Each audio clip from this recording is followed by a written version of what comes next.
মারলেন কেন? তুই আমাকে ধাক্কা দিলি কেন? এখন পর্যন্ত কেউ টাচ করেনি, আর তুই আমাকে টাচ করলি। আমি কি ইচ্ছে করে দিয়েছি? এমনি এমনি ধাক্কা লেগে গেছে। তুই যেভাবেই দে, আর আমার মুখে মুখে কথা বলিস। জানিস আমি কে? না।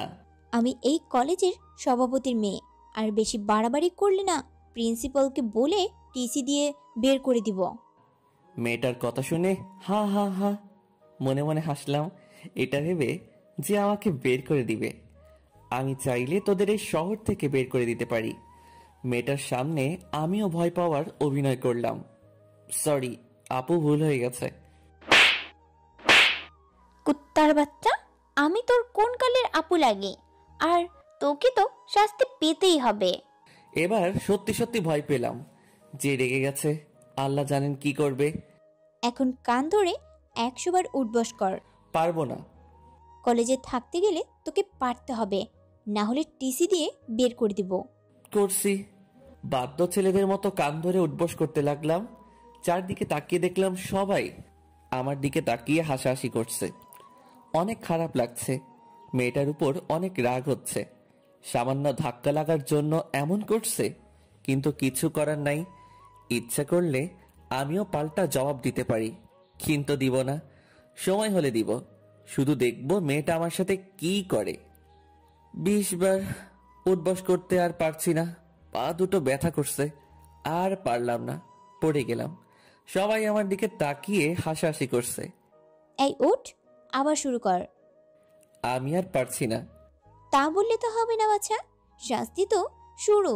আর দেখতে থাক কত কি করি তোর সাথে। আমাকে টাচ করার স্বাদ তুই হাড়ে হাড়ে টের পাবি, আর জানতে পারবি আমি কে। সরি, আমি তো ইচ্ছে করে ধাক্কা দেই নাই। আর আমি উঠবস করতে পারছি না, পা অনেক ব্যথা করছে। আচ্ছা যা, তোকে আজকের মতো ছেড়ে দিলাম। রাইসা এই রাস্তার কুটটা তাকে এত তাড়াতাড়ি ছেড়ে দিব? পোশাক দেখে মনে হচ্ছে ডাস্টবিন থেকে বের হয়ে এসেছে। ছি, কি গন্ধ, ওয়াক্থু। তাহলে এই অহংকারী মেয়েটার নাম রাইসা। বেশ সুন্দর নাম তো। কিন্তু দ্বিতীয় মেয়েটার কথা শুনে অনেক কষ্ট হলো। এদের কাছে গরিবরা মানুষ না। আর ইচ্ছে করছে মেয়েটার গালে কয়েকটা থাপ্পড় দিয়ে বলি, আমি যে দামি পোশাক পরি তা মনে হয় চোখে দেখিসনি। সবাই চলে গেল। আমিও উঠে ক্লাস খুঁজে ক্লাসে এসে ঢুকলাম। প্রথম বেঞ্চ ফাঁকা দেখে বসে পড়লাম। সবার দিকে লক্ষ্য করলাম। আমার দিকে সবাই এমনভাবে তাকিয়ে আছে মনে হচ্ছে ভূত দেখছে, বা আমি কোনো বড় কিছু অপরাধ করে ফেলেছি। মাথা নিচু করে বসে আছি। তখন মায়া আমার শার্টের কলার চেপে ধরে উঠিয়ে দিল ধাক্কা। আমি টাল সামলাতে না পেরে একটা বেঞ্চের কার্নিশে ধাক্কা খেয়ে পড়ে গেলাম। বেঞ্চের কার্নিশ লিগায় একটু কেটে গেল, সাথে সাথে রক্ত বের হতে শুরু করলো। কুত্তার বাচ্চা, ছোট লোকের বাচ্চা, ভিখারির বাচ্চা, দিলি তো আমার বসার জায়গাটা নোংরা করে। কপাল অনেক ব্যথা করছে। ব্যথার কারণে চোখ দিয়ে পানি বের হয়ে গেল। অনেক রাগ হচ্ছে। মনে হচ্ছে শরীরের সমস্ত শক্তি দিয়ে দুইটা থাপ্পড় দিই, কিন্তু রাগটাকে কন্ট্রোল করলাম। রাইসা আমার বই খাতা আমার মুখের উপর ছুঁড়ে ফেলে দিল। কুত্তার বাচ্চা, যা পিছনে গিয়ে বস। আমার ছেটে বসে নোংরা করে দিলি। দাঁড়িয়ে আছি, সবাই শুধু দেখছে। রাইসাকে কেউ কিছু বলছে না, হয়তো রাইসার ভয়ে। পকেটে থেকে রুমালটা বের করে কপালে বাঁধলাম। তারপর বই খাতা গুছিয়ে নিয়ে পিছনে চলে এলাম। পিছনে চুপ করে বসে আছি। কপাল অনেক ব্যথা করছে। ব্যথার জন্য চোখ দিয়ে অটোমেটিক পানি বের হচ্ছে। মানুষ এমনও হতে পারে, রাইসাকে না দেখলে বুঝতে পারতাম না। ওর নাম যেমন সুন্দর, তেমনও ও সুন্দর, কিন্তু ওর ব্যবহার প্রাণীদের থেকেও অনেক খারাপ। বড়লোক বাপের মেয়ে, তার উপর এই কলেজের সভাপতির মেয়ে, তাই অহংকারটা অনেক বেশি। একটু পর ক্লাসে স্যার এলো। প্রথম দিন, তাই সবার পরিচয় নিতে শুরু করলো। শেষে আমার কাছে এলো। তোমার নাম কি? জি স্যার, রাকিব। তোমার এমন পোশাক কেন? আর তোমার কপালে রুমাল বাঁধা কেন? তুমি কি ভণ্ড না গুন্ডা? আমি গরিব, তাই এমন পোশাক, আর আমার কপাল কেটে গেছে তাই রুমাল বাঁধা। ও, তোমার ইন্টারের রেজাল্ট কি হয়েছিল? Golden plus. অনেক সুন্দর তো। তোমার বাসায় কে কে আছে? মা, বাবা আর একটা বড় ভাই। তোমার বাবা কি করে? একজন কৃষক। আমার কথা শুনে সবাই হাসতে লাগলো। স্যার সবাইকে থামতে বলে। ও, তোমার লেখাপড়ার খরচ চালাতে পারবে তো? জি স্যার, আমি টিউশনি ঠিক করেছি, ওখান থেকে কিছু পাবো আর বাসা থেকে কিছু দিবে, এতে হয়ে যাবে ইনশাল্লাহ। এটা একটা ডাহা মিশা কথা। বাপের হোটেলে খাই দাই আর ঘুরে বেড়াই। আমার বাপের যে টাকা আছে আমার 3 পুরুষ খেতে পারবে ইনশাআল্লাহ। এখন বর্তমানে আসা যাক। ক্যাম্পাসের ভেতর দিয়ে যাচ্ছি, তখন এই কৃষকের খ্যাত ছেলে, দাঁড়া। রাইসার কথা শুনে অনেক কি খারাপ লাগছে। এভাবে ক্যাম্পাস ভর্তি মানুষের সামনে না বললেই পারত। জি বলেন। এখানে আয়। রাইসার কাছে গেলাম। জি বলেন। আমাদের জন্য ফুচকা নিয়ে আয়। আমি পারবো না, আপনারা চলে যান। তোরে যেতে বলছি না? রাগের রাইসার গালটা লাল হয়ে গেছে, মনে হচ্ছে গাল দুটোতে হাত বুলিয়ে দেই, বা রাগলে তো অনেক সুন্দর লাগে। আচ্ছা টাকা দেন। তোর সাহস তো কম না, আমার কাছ থেকে টাকা চাস? ও, থাকবো কেমন করে, তুই তো একটা সামান্য কৃষকের ছেলে। বলে রাইসা সহ ওর বান্ধবীরা সবাই হাসতে লাগলো। আমিও রাইসার হাসি দেখতে লাগলাম। এই, এভাবে কি দেখছিস? আপনাকে। ওর হাসির মাঝে নিজেকে হারিয়ে ফেলেছি, তাই সত্যিটা বের হয়ে গেল। কি বললি তুই? কুত্তার বাচ্চা, তোকে তো আজ। কি করবেন? রাইসা আমাকে মারতে এলো, কিন্তু কোনো কিছুর সাথে হোঁচট খেয়ে আমার উপরে পড়ে গেল, আর আমার ঠোঁটের সাথে রাইসার ঠোঁট মিলে গেল। আমিও সুযোগটা হাতছাড়া করলাম না, 2 হাত দিয়ে ওর কোমর শক্ত করে ধরে কিস করতে শুরু করলাম। রাইসা চোখ বড় বড় করে নিয়েছে আর ছাড়াবার চেষ্টা করছে, কিন্তু পারছে না। সবাই হা করে ফ্রিতে রোমান্টিক মুভি দেখছে। 3 মিনিট পর ছেড়ে দিলাম। ছাড়া পাওয়ার সাথে সাথে রাইসা উঠে পড়লো, তারপর ঠোঁট মুছতে শুরু করলো। কুত্তার বাচ্চা, তুই এটা কি করলি? আমি উঠলাম। কেন বুঝতে পারিনি? আরেকবার করবে নাকি? এর পরিণাম ভালো হবে না বলে দিলাম। তাই নাকি? কুত্তার বাচ্চা, তোকে তো আমি দেখে নিব। কেন, এখন কি দেখতে পাচ্ছেন না? না পোশাক খুলে দেখাবো? লুচ্চা কোথাকার, তোকে তো আজ কি করব নিজেও জানি না। আমি ওখান থেকে চলে এলাম। রাইসা রাগে গজগজ করছে। ক্লাসে বসে আছি, কেউ এসে পাশে দাঁড়ালো। কে দাঁড়ালো দেখার জন্য মাথা উঁচু করলাম। দেখলাম একটা ছেলে, পরনে আমার মতো সাধারণ পোশাক। হাই, আমি রকি। আমি রাকিব। বসতে পারি? ছেলেটা আমার পাশে বসলো। বন্ধু হতে পারি? যাক বাবা, বন্ধু বানালাম। এখন তাও কারোর সাথে গল্প ঘোরাঘুরি করতে পারবো। দুজনের ব্যাপারে হালকা জানাজানি করলাম, কিন্তু আমার আসল পরিচয় দিলাম। আর কাউকে আমার আসল বলতেও চাই না। আমি সত্যিকারের বন্ধু খুঁজছি, যে আমার পাশে থাকবে কোনো কিছুর বিনিময়ে।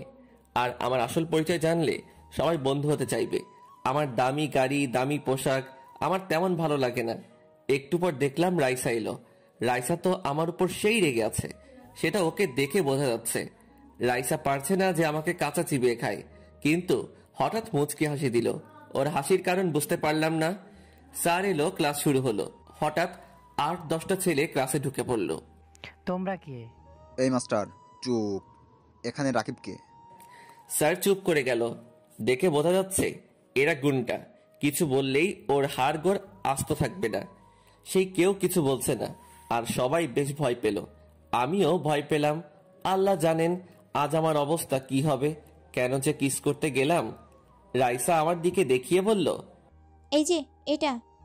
একটা ছেলে এসে আমার শার্টের কলার ধরে টানতে টানতে ক্লাসরুমের বাইরে নিয়ে এসে ফেলে দিল। সবাই আমার চারদিকে লাঠি নিয়ে দাঁড়িয়ে আছে, আর আমি নিচে পড়ে আছি। দেখলাম রাইসা ওদের ঠেলে ভিতরে আসলো। এই তোরা দাঁড়া, আগে আমি প্রথমে হাতের সুখ করে নেই, তারপর তোরা মার। রাইসা একটা লাঠি নিয়ে বলল, সবাই দেখে রাখো, যে আমার সাথে খারাপ ব্যবহার করবে তাদের অবস্থা কেমন হবে। বলে আমাকে মারতে লাগলো। অনেক ব্যথা করছে, সব চোখ বন্ধ করে সহ্য করছি, কিন্তু মুখ দিয়ে কোনো শব্দ বের করছি না। রাইসা যখন হাঁপিয়ে উঠল তখন ছেড়ে দিল। আমার এমন অবস্থা দেখে সবার চোখের কোণে পানি চলে এসেছে। এই তোরা যা, আজ এর অনেক শিক্ষা হয়েছে। আর তোমরাও দেখে রাখো, কেউ আমার সাথে খারাপ ব্যবহার করলে তারও অবস্থা এমনই হবে। ছেলেগুলো চলে গেল। আমি ওভাবে পড়ে আছি, মুখ দিয়ে কোনো কথা বের হচ্ছে না। কি রে, মরে গেলি নাকি? রাইসা চলে গেল। তখন রকি আমার কাছে এসে বলল, রাকিব, রাকিব কথা বল। বল। দেখলাম রকির চোখে পানি। আমি আর ব্যথা সহ্য করতে পারছি না। আমি চোখ ঝাপসা দেখছি, জ্ঞান হারিয়ে ফেললাম। রকি আর কোনো কথা না বলে আমাকে কাঁধে করে কলেজের বাইরে নিয়ে এলো। তারপর একটা অটো নিয়ে হাসপাতালে চলে এলো। রকি আমাকে আবার কাঁধে নিয়ে হাসপাতালের ভিতরে নিয়ে গিয়ে ডাক্তার, ডাক্তার, নার্স, নার্স বলে চিৎকার করতে লাগলো। রকির এমন চিৎকার শুনে ডাক্তার নার্স এলো।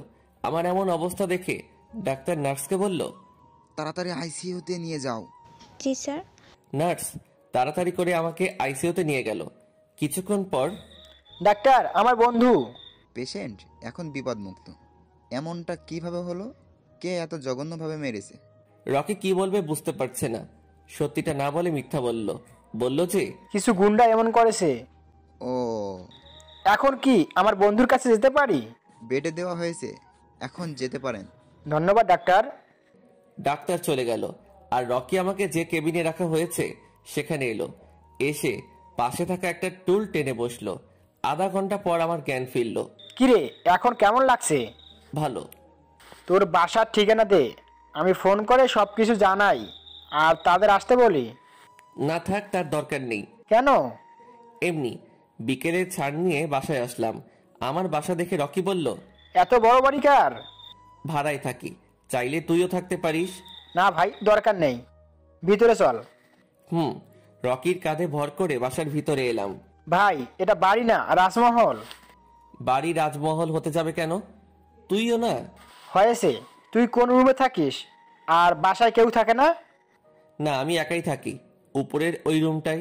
বাড়ির মালিক তোকে একাই ভাড়া দিল, অন্য ভাড়াটিয়া রাখেনি? আমাকে একাই ভাড়া দিয়েছে, ভাড়াই না। মনে কর আমি বাসাটা পাহারা দেই। বুঝলাম না। মানে বাসার মালিক বাইরে থাকে আর আমাকে পাহারায় রেখেছে। আর একজন দারোয়ান আছে, সে রাতে আসে। ও, কিন্তু তোর পরিবারের সবাইকে এখানে থাকার জন্য নিয়ে আসলেই তো পারতি। রকির সাথে কথা বলতে বলতে আমার রুমে চলে এলাম। এখানে বস, তোকে একটা সত্যি কথা বলার আছে। কি? এই বাসাটা আমাদের। শুধু এটা না, এমন বাসা আমাদের আরো 4টা আছে। রকি তো আমার কথা শুনে চোখ বড় বড় করে নিয়েছে। আমার সাথে মজা করিস? না, সত্যি। তাহলে শোন। তারপর রকিকে সব বললাম, এমন গরিবের মতো থাকার কারণ। ও, আর আমি সত্যিকারের বন্ধু পেয়েছি তোকে। তোর সাথে আমার বন্ধুত্ব মানায় না।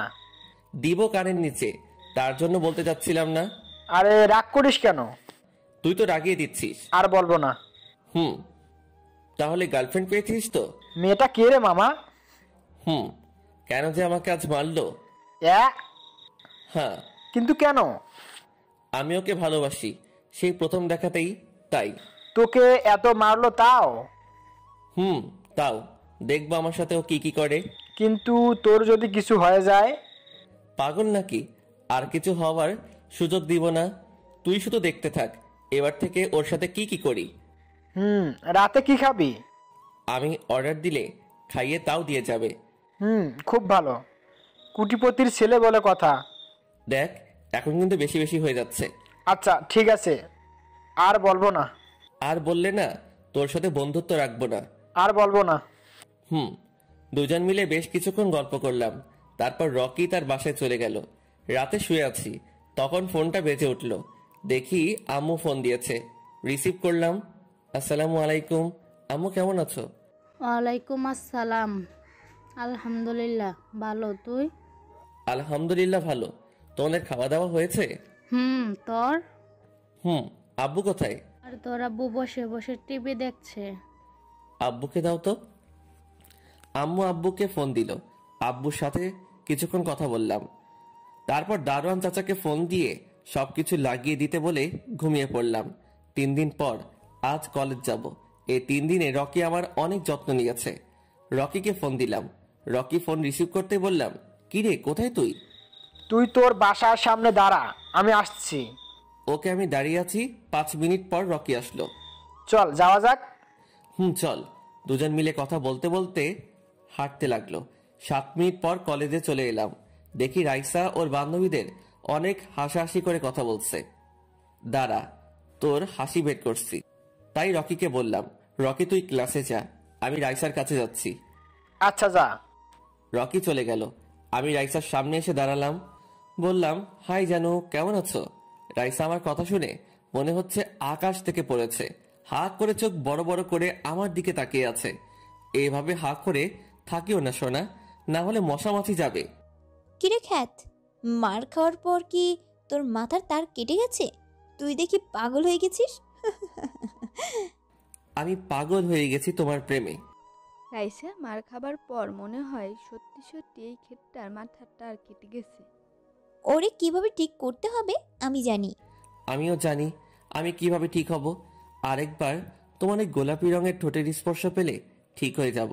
কুত্তার বাচ্চা, তোকে তো আমি। কি কিস দিবা তাই তো? তোর দেখি ক্যারেক্টার লুজ। শুধু তোমার জন্য গো। দাঁড়া, তোকে তো আজ আমি কি করব নিজেও জানি না। বাল করবি। আমার কথা শুনে রাইসা আরো রেগে গেল। কুত্তার বাচ্চা, তোকে তো আজ।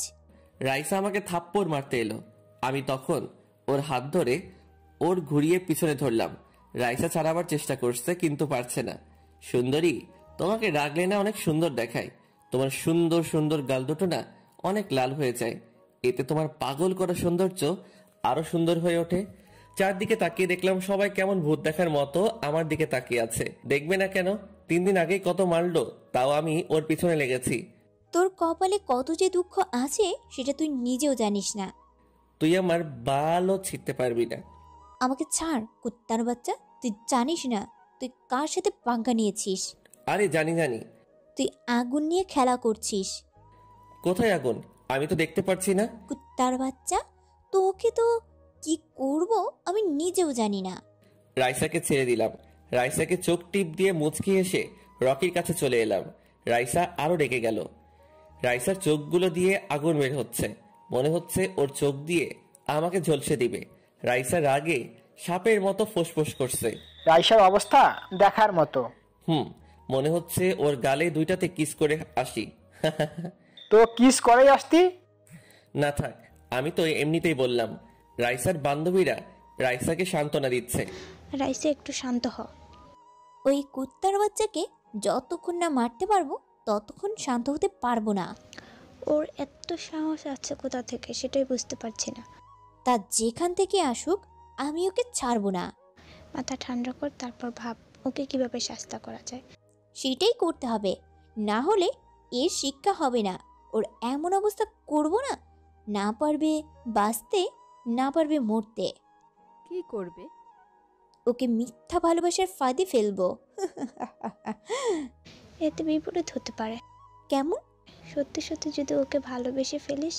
পাগল নাকি যে ওরকম ভিখারি বাচ্চাকে ভালোবাসতে যাব? কত বড় বড় লোকের ছেলে আমার পিছনে পিছনে ঘুরে, তাদের পাত্তা দিই না। ঋতু তুইও না। হয়েছে হয়েছে। ক্লাসে ঘন্টা পড়ে গেল, তাই আমি আর রকি ক্লাসে চলে এলাম। টিফিন পিরিয়ডে ক্যান্টিনে থেকে বের হতে যাব, তখন হঠাৎ কেউ আমার উপর এসে পড়লো। তাকিয়ে দেখে তো অনেক অবাক হলাম। দেখি রাইসা। আমি নিচে আর রাইসা আমার উপরে। রাইসা আমার মুখের দিকে তাকিয়ে আছে। আমার কেমন কেমন লাগছে, তাই ওকে সরিয়ে দিয়ে উঠে পড়লাম। চোখে কি দেখতে পান না? রাইসা উঠল। এই কে আমাকে ধাক্কা দিলি? কেউ কোনো কথা বলছে না, সবাই চুপ করে আছে। সরি, আসলে আমি দেখতে পাইনি। রাইসার কথা শুনে তো আমি আকাশ থেকে পড়লাম। আমি তো আমার কানকে বিশ্বাস করতে পারছি না। আমি কি স্বপ্ন দেখছি নাকি না সত্যি? তাই হাতে আস্তে করে চিমটি দিলাম। একটু ব্যথা হলো না, ও সত্যি সরি বলেছে। এভাবে কি দেখছো? আবার 3000 ভোল্টের শক খেলাম। যে মেয়ে তুই ছাড়া কথা বলে না সে তুমি বলছে। নিজের ভুল থাকলেও কাউকে সরি বলে না, বরং যার কোনো দোষ নেই তাকে দিয়ে সরি বলায়। সে সরি বলছে, ডাল মে কুছ কালা হ্যায়। না না, এর মনে অন্য কিছু চলছে। দেখা যাক সামনে কি হয়। কি হলো তোমার? আপনি কি পাগল হলেন নাকি? কেন, কি হয়েছে? আমি তো ঠিকই আছি। না, মনে হয় আপনি অসুস্থ। যান, বাসায় গিয়ে বিশ্রাম নিন। না, আমি ঠিক আছি। আর এতদিন এত কিছু করার জন্য সরি। আমি অহংকারের বশে অনেক কিছু করেছি। আজ আমার ভুল বুঝতে পেরেছি। প্লিজ ক্ষমা করে দাও। It's okay. আপনার ভুল বুঝতে পেরেছেন, এটাই অনেক। আর আপনার উপর কোনো রাগ নেই। আমি কি পাগল নাকি এত তাড়াতাড়ি ক্ষমা করে দিব? সময় হলে সুদে আসলে শোধ করব। তাহলে ফ্রেন্ড? ওকে ফ্রেন্ড। সবাই একসাথে বসে কিছুক্ষণ গল্প করলাম। তোমার ফোন নাম্বারটা দাও। 01316 071। ধন্যবাদ। আবার ক্লাসের সময় হয়ে গেল, তাই ক্লাসে চলে এলাম। ক্লাস শেষ করে বের হলাম। আমি আর রকি হাঁটছি। এটা কি হলো? কিছুই বুঝতে পারলাম না। কোনটা? এই যে রাইসা তোর কাছে এসে সরি বলল, বন্ধুত্ব করলো, কিছু বুঝতে পারছি না। ও কি সত্যি তোর সাথে বন্ধুত্ব করলে, না ওর মনে অন্য কিছু চলছে? রাইসার মনে অন্য কিছু চলছে, হয়তো আমাকে অন্যভাবে সাহায্য করতে চায় মনে হয়। তবে আমিও কম কিসের, দেখব ও কি কি করে। তাহলে আমি দেখে মজা নিব। কথা বলতে বলতে আমি বাসার সামনে চলে এলাম। আচ্ছা তুই যা। রকি চলে গেল আর আমি বাসায় চলে এলাম। রাতে শুয়ে শুয়ে গেম খেলেছি, তখন একটা অপরিচিত নাম্বার থেকে ফোন আসলো। রিসিভ করলাম। আসসালামু আলাইকুম, কে বলছেন? আমি রাইসা। ও তুমি? কি করো? শুয়ে আছি। তুমি? রাইসার সাথে আর একটু কথা বললাম, তারপর ঘুমিয়ে পড়লাম। পরের দিন কলেজে আমি আর রকি বসে আছি, তখন রাইসা, নিশি, ঋতু এলো। হাই। হ্যালো। তোমরা কেমন আছো? আলহামদুলিল্লাহ ভালো, তোমরা? আলহামদুলিল্লাহ ভালো। ওরা আমাদের পাশে বসলো। রাইসা আমার পাশে বসলো, এমনভাবে বসেছে যে শরীরের সাথে শরীর স্পর্শ করছে। শরীরের ভিতরে কেমন একটা শিহরণ বয়ে যাচ্ছে, কেমন একটা অজানা অনুভূতি হচ্ছে আর অস্বস্তি বোধ হচ্ছে। সরে বসলে যে? এমনি। ও। এভাবে গল্প করতে লাগলাম।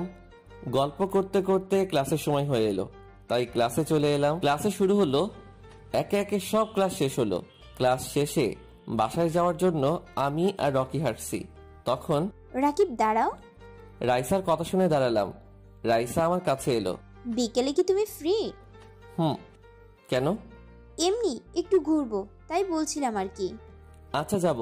কোথায় যাবে? পার্কে। ওকে ঠিক আছে। বিকেলে 4টায় পার্কে চলে আসবা। ওকে বাই, পার্কে দেখা হচ্ছে। ওকে। রাইসা চলে গেল। রাইসার ব্যবহার কেমন লাগছে? কেমন? বিকেলে তোর সাথে ঘুরতে যেতে চাইছে আর পুরো ক্লাসে তোর দিকে তাকিয়েছিল। তাই নাকি?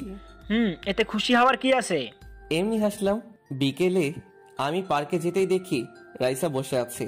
অনেক অবাক হলাম, কারণ এখন 4টা বাজতে 5 মিনিট কম আছে। রাইসার কাছে গেলাম, গিয়ে দুজনের মধ্যে একটু দূরত্ব বজায় রেখে বসলাম। রাইসা আমার দিকে তাকালো। কি ব্যাপার, অনেক তাড়াতাড়ি চলে এসেছো যে? এখন 4টা বাজতে 5 মিনিট আছে। এমনি। কেমন আছো? আলহামদুলিল্লাহ ভালো, তুমি? আলহামদুলিল্লাহ ভালো। দুপুরে খেয়েছো? তুমি? আসতে কোনো সমস্যা হয়নি তো? না। তোমার? না। আচ্ছা, আমাকে মন থেকে ক্ষমা করে দিয়েছো তো? তোমার সাথে ওরকম ব্যবহার করার জন্য আমি না খুব অনুতপ্ত। এই রে কি বলি, আমি তো মন থেকে ক্ষমা করি নাই, আর সত্যি মনে হয় রাইসা অনুতপ্ত। চুপ যে, জানি আমাকে তুমি ক্ষমা করবে না। যাকে ভালোবাসা যায় তার উপর কোনো রাগ অভিমান করে থাকা যায় না। আমি যেহেতু রাইসাকে সত্যি ভালোবাসি, সেহেতু ক্ষমা করে দেওয়াই বেটার। আমি তোমাকে মন থেকে ক্ষমা করে দিয়েছি। সত্যি? রাইসা আমাকে জড়িয়ে ধরলো। রাইসা জড়িয়ে ধরতে পুরো শরীরে বিদ্যুৎ বয়ে গেল। এই প্রথম কোনো মেয়ে আমাকে জড়িয়ে ধরেছে। রাইসা বুঝতে পারে, আমাকে ছেড়ে দিল। রাইসা লজ্জা পেয়ে মাথা নিচু করে নিল আর বলল, সরি। It's okay. বাহ, রাইসা লজ্জা পেলে তো ওকে দেখতে অনেক মায়াবী লাগে। আমি ওর দিকে এক ধ্যানে তাকিয়ে আছি। এভাবে কি দেখছো? রাইসার কথায় ধ্যান ভাঙলো। কিছু না। ও, তোমাকে না একটা কথা বলার আছে। কি? কিভাবে নিবে জানি না। Rakib, I love you. আমি তোমাকে ভালোবাসি। গতকাল থেকে তোমার কথা ভাবতে ভাবতে কখন যে ভালোবেসে ফেলেছি জানি না।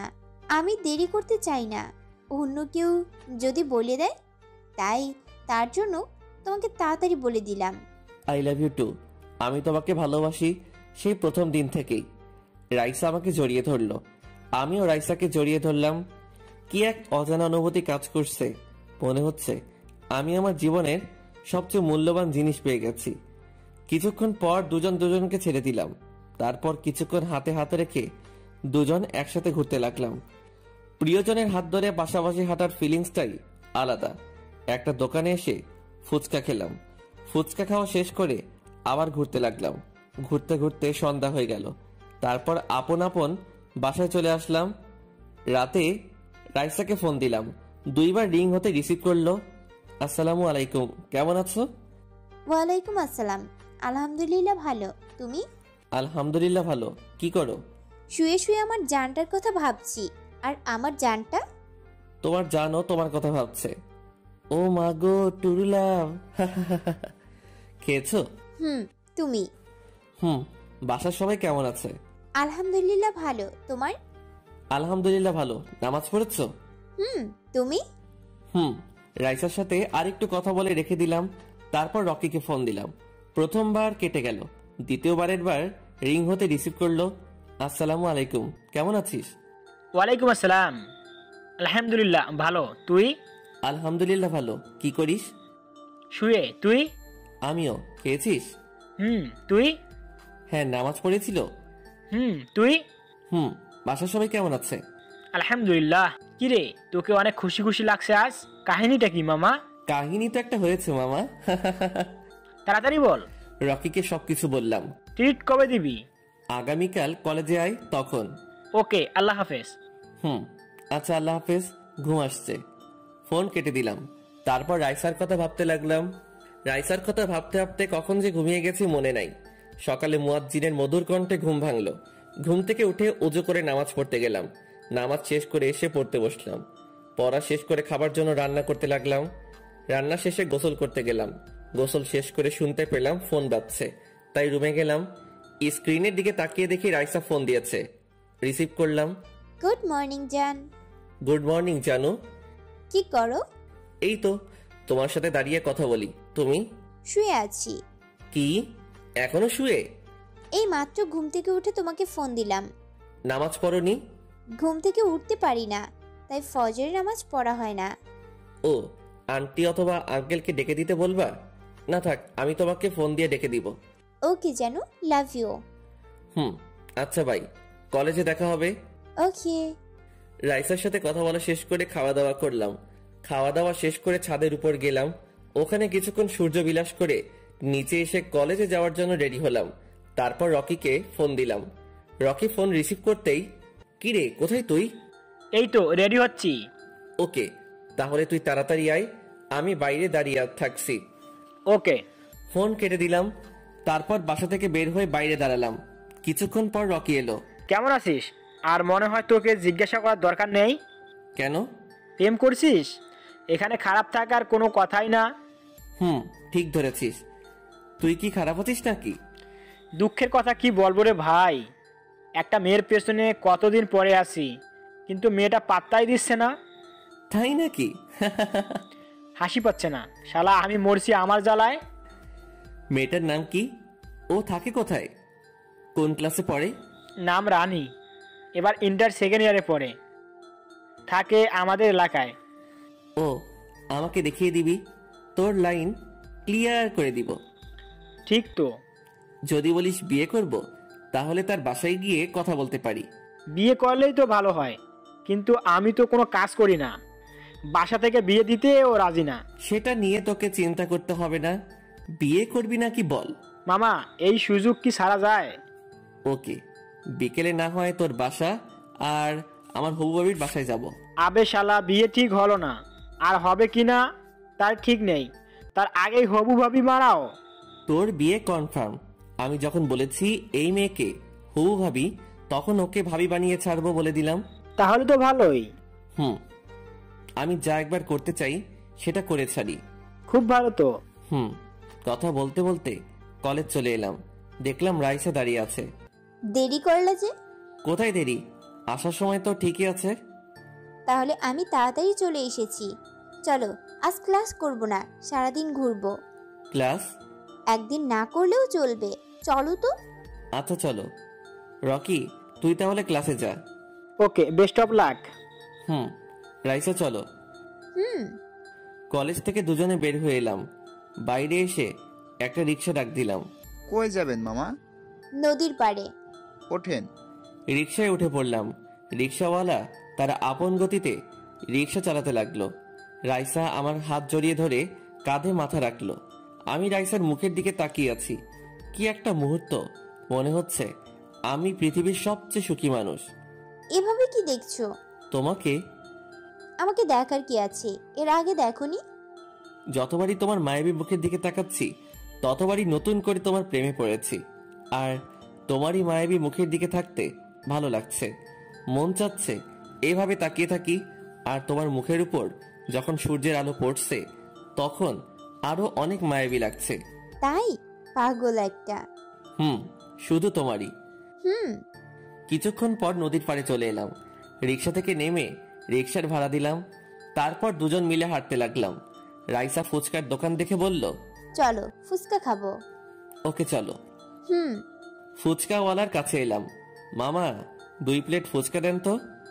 মামা, আপনারা বসেন, আমি দিচ্ছি।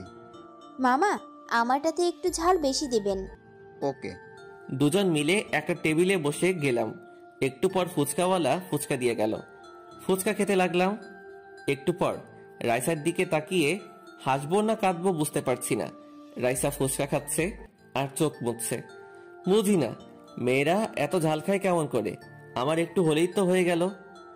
পেট মেঘের মতো গর্জন করবে আর একটু পর যাওয়া আসা শুরু করে দিতে হবে। তাই আমি ঝাল জিনিস খাই না। রাইসার ফুচকা খাওয়া শেষ। আর রাইসা তো ঝালের কারণে উ উ শুরু করে দিয়েছে আর হাতে দিয়ে মুখে বাতাস করছে। আমি এমন অবস্থা দেখে পানি এগিয়ে দিলাম। পানি খেলো কিন্তু ওর ঝাল কমছে না। কি ঝাল, কি ঝাল। তুমি তো ঝাল বেশি খাবে বললা। আচ্ছা তুমি বসো, দেখি কোথাও মিষ্টি জিনিস পাই কিনা। খোঁজা লাগবে না। তোমার তো ঝাল কমছে না। রাইসা আর কোনো কথা না বলে এসে আমাকে ধরে উঠিয়ে আমার ঠোঁটের সাথে ওর ঠোঁট মিশিয়ে দিল। আমি তো হ্যাং হয়ে গেছি। আর শরীর দিয়ে তো 11,000 ভোল্টের বিদ্যুৎ বয়ে যাচ্ছে। রাইসা ছেড়ে দিল। আমি ওভাবে দাঁড়িয়ে আছি, মনে হচ্ছে অন্য জগতে হারিয়ে গেছি। রাইসার ধাক্কাধাক্কিতে অন্য জগৎ থেকে ফিরলাম। কি হলো? কোথায় হারিয়ে গেছিলে? এটা কি হলো? চারদিকে তাকিয়ে দেখলাম, দেখি অনেকে মুচকি মুচকি হাসছে। আমি বেশ লজ্জা পেলাম। কেন বুঝতে পারোনি? আবার করব নাকি? এই না না না। তুমি পুরুষ মানুষ হয়ে লজ্জা পাচ্ছ? আর কিছু বললাম না। যে লজ্জা করছে না, এই প্রথম কারো ঠোঁটের স্পর্শ পেলাম, তাও সবার সামনে। কি যে লজ্জা করছে, কিন্তু বেশ ভালোই লাগছিল মুহূর্তটা। এই জিনিসে কি মজা একমাত্র যে করেছে সে জানে। দুঃখের কথা কি আর বলবো রে ভাই, এখানে এই জিনিস করতে পারিনি, তবে শুনেছি বেশ মজার। তবে আমিও একদিন করব, তবে নিজের বউকে। ওরে আমার লজ্জাবতী বয়ফ্রেন্ড রে। এইভাবে এতজনের সামনে করলে তো লজ্জা পাবো, তাই না? আমারও একটু একটু লজ্জা করছে, কিন্তু ঝাল কমানোর এই ছাড়া কোনো উপায় ছিল না। কে বলেছে এমন করলে ঝাল কমবে? শুনেছি তাই করলাম, আর সত্যি সত্যি ঝাল কমে গেল। খুব ভালো তো। উঠে ফুচকার বিল দিতে গেলাম, কিন্তু রাইসা দিতে দিল না। ও দিল। তারপর দুজন ঘুরতে লাগলাম। চারদিকে ঘুরে যা বুঝলাম, এখানে প্রেমিক প্রেমিকা ছাড়া অন্য কেউ আসে না। আজকের দিনটা বেশ ভালো লাগলো। সত্যি প্রিয় মানুষের সাথে সময় কাটানোর আনন্দটাই আলাদা। ঘোরাঘুরি করে বাসায় ফিরলাম। রাইসা ওর বাসায় চলে গেল। বাসায় এসে নামাজ পড়ে শুয়ে পড়লাম। আর খাওয়া দাওয়া করা লাগলো না, কারণ আসার সময় রেস্টুরেন্ট থেকে খেয়ে এসেছি, তাই দিলাম ঘুম। বিকেলে কারো ফোনে ঘুমটা ভাঙলো। ঘুম ঘুম চোখে রিসিভ করলাম। হ্যালো, কে? আবে শালা তাড়াতাড়ি উঠ, কয়টা বাজে খেয়াল আছে? ও রকি, কত বাজে? তাড়াতাড়ি উঠে আয়। আর সকালে কি কথা হয়েছে মনে নেই? কি কথা হয়েছিল? রাইসার সাথে ঘুরতে গিয়ে মাথা কি গেছে নাকি? আরে ভাই, আজ যে জিনিস পেয়েছি না, কি আর বলবো, সেই মজা লাগলো। কি পেয়েছিস শুনি? রাইসা আমাকে না লিপ কিস করেছে। হয়েছে হয়েছে, আর লজ্জা পেতে হবে না। তাড়াতাড়ি উঠে ফ্রেশ হয়ে নে, আমি তোর বাসায় আইছি। ওকে। উঠে ফ্রেশ হয়ে নিলাম। তারপর বাসায় নামাজ পড়ে নিলাম, কারণ অনেক দেরি হয়ে গেছে তাই। একটু পর কেউ কলিং বেল চাপ দিল। আমি গিয়ে দরজা খুলে দেখি রকি। ভিতরে আয়। না থাক, আর তুই সকালে কি বলেছিলি মনে নেই? দাঁড়া, আমি রেডি হয়ে আসছি। আমি আমার রুমে চলে এলাম। এসে রেডি হয়ে নিচে এলাম। কিরে, এভাবে হা করে কি দেখছিস? মামা তোকে দেখতে সেই লাগছে। রানীর বাবা মা আবার তোকে পছন্দ না করে বসে, তাহলে আমার সব শেষ হয়ে যাবে। বেশি কথা বলিস না, এখন চল। হুম। গ্যারেজ থেকে মোটর সাইকেল বের করলাম। এটা কি তোর বাইক? আমার। কেন, কোনো সন্দেহ আছে নাকি? না। তবে ওঠ। হুম। রকি বাইকে উঠে বসলো, আমিও স্টার্ট দিয়ে চালাতে লাগলাম। শালা আমাদের নেই যে চালাই, আর তোর থেকেও চালাস না। তোর ক্রাশের বাসা কোন দিকে? রাস্তা দেখিয়ে দে। একটু পর, এই দাঁড়া দাঁড়া। কি হলো? এটা রানীদের বাসা।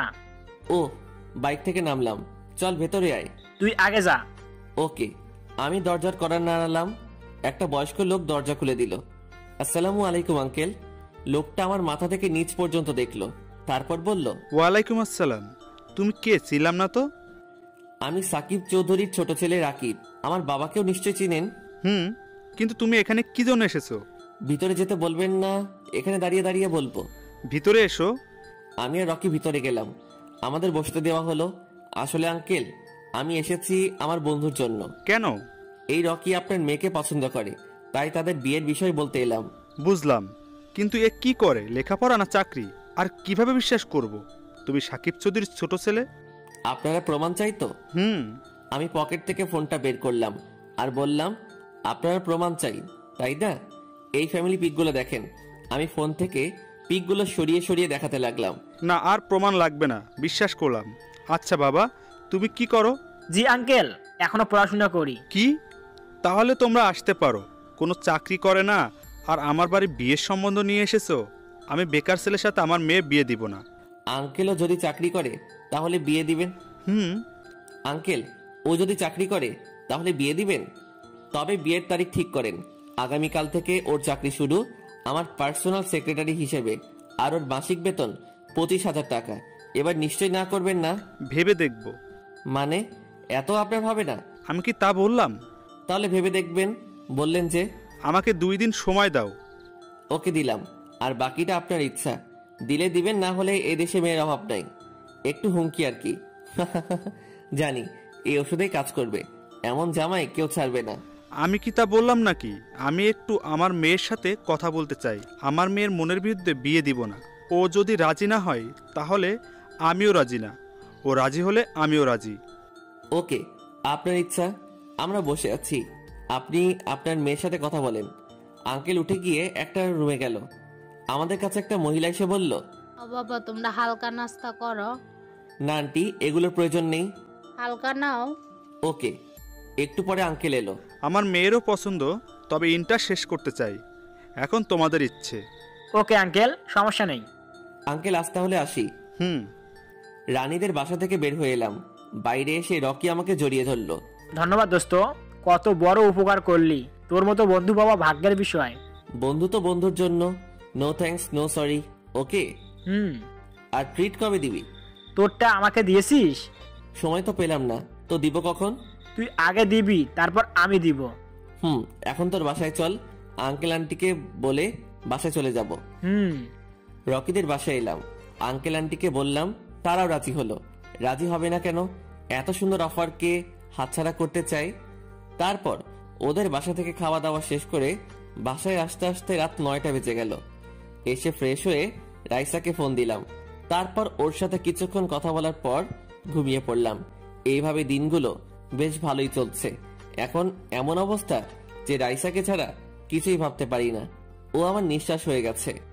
10 দিন পর এমন একটা জিনিস দেখালাম যে চোখ থেকে নিজের অজান্তেই পানি বের হয়ে গেল। দেখি রাইসা একটা ছেলের সাথে বাইকে করে ঘুরছে। রাইসাকে অনেক খুশি দেখাচ্ছে। ভাইয়ের সাথে ঘুরছে মনে করতাম, কিন্তু এমন ভাবে ধরেছে যে কেউ তাদের ভাই বোন বলবে না। রাইসাকে ফোন দিলাম, কিন্তু রিসিভ করছে না। করবে কি করে? ও তো অন্যের সাথে আনন্দ করতে ব্যস্ত। বুকের বাম পাশে কেমন চিনচিন ব্যথা অনুভব করলাম। রাইসাকে ফোন দিলাম, কিন্তু রিসিভ করছে না। করবে কি করে? ও তো অন্যের সাথে আনন্দ করতে ব্যস্ত। বুকের বাম পাশে কেমন চিনচিন ব্যথা অনুভব করলাম। খুব কষ্ট হচ্ছে। বাসায় চলে এলাম। বাসায় এসে রাইসাকে অনেকবার ফোন দিয়েছি, কিন্তু রিসিভ করেনি। রাতে শুয়ে শুয়ে কাঁদছি। বুকের ভেতরটা কেমন জ্বলে পড়ে ছাড়খাড় হয়ে যাচ্ছে। চিৎকার দিয়ে কাঁদতে ইচ্ছে করছে, কিন্তু পারছি না, কারণ আমি যে ছেলে। নীরবে কাঁদছি। চোখের পানিতে বালিশের প্রায় অংশ ভিজে গেছে। হঠাৎ ফোনটা বেজে উঠল। দেখি রাইসার ফোন। চোখ মুছে রিসিভ করলাম। হ্যালো। সরি, একটু ব্যস্ত ছিলাম, তাই রিসিভ করতে পারিনি। কি করছিলা? বান্ধবীদের সাথে ঘুরে বেড়াচ্ছিলাম। বান্ধবী না বয়ফ্রেন্ডের সাথে বাইকে করে বেড়াচ্ছিলা? কি বলছো? আমি তো আমার বান্ধবীদের সাথে ঘুরতেছিলাম। মিথ্যা বলো, কি পাচ্ছ? আমি নিজের চোখে দেখেছি তুমি একটা ছেলের সাথে ঘোরাঘুরি করছিলা। দেখে নিয়েছো তাহলে? যাক, তাহলে আর নিজে থেকে বলতে হলো না। মানে খুব সোজা, ওটা আমার বয়ফ্রেন্ড। কত বড় লোক! আর তুই ভাবলি কি করে বলতো তোর মতো খ্যাতকে ভালোবাসবো? আমি শুধু প্রতিশোধ নেওয়ার জন্য তোর সাথে এতদিন প্রেমের নাটক করেছিলাম। চোখ দিয়ে পানি বের হয়ে গেল। তুমি এমনটা করতে পারলা? আমি তোমার কি এমন ক্ষতি করেছিলাম যে আমার মন নিয়ে খেলা করলা? কি করিসনি সেটা বল। তুই কলেজে সবার সামনে কিস করছিলি, আমার তখন কত অপমান হচ্ছিল। এখন আমার সাথে একটাবার দেখা করবা? কেন? তোর মতো খ্যাত ভিখারির সাথে আমার দেখা করার ইচ্ছা নেই। প্লিজ একটাবার দেখা করো, তোমাকে আর জ্বালাবো না। কোথায় দেখা করতে হবে বল? তোমাদের বাসার সামনে। তুমি বের হও। আচ্ছা, তাড়াতাড়ি আয়। এর আবার কি হলো? ওকে। আমি বাসা থেকে বের হয়ে গেলাম। কখনো ভাবতে পারিনি যে রাইসা আমাকে ধোকা দিবে। খুব কষ্ট হচ্ছে। মনে হচ্ছে পৃথিবীর সব কষ্ট আমার কাছে চলে এসেছে। বুঝতে পারলাম কেন সবাই সুইসাইড করে। খুব কষ্ট হচ্ছে, কিন্তু আমি রাইসাকে এত সহজে ছেড়ে দিব না। আমি আমার ভালোবাসা ঠিক আদায় করে নিব। একটু পর রাইসার বাসার সামনে এলাম। দেখি রাইসা দাঁড়িয়ে আছে। আমি কাছে যেতেই, কিরে, কেমন কষ্ট লাগছে? আমারও সেদিন এমন কষ্ট হচ্ছিল, আর তোর উপর খুব রাগ হচ্ছিল।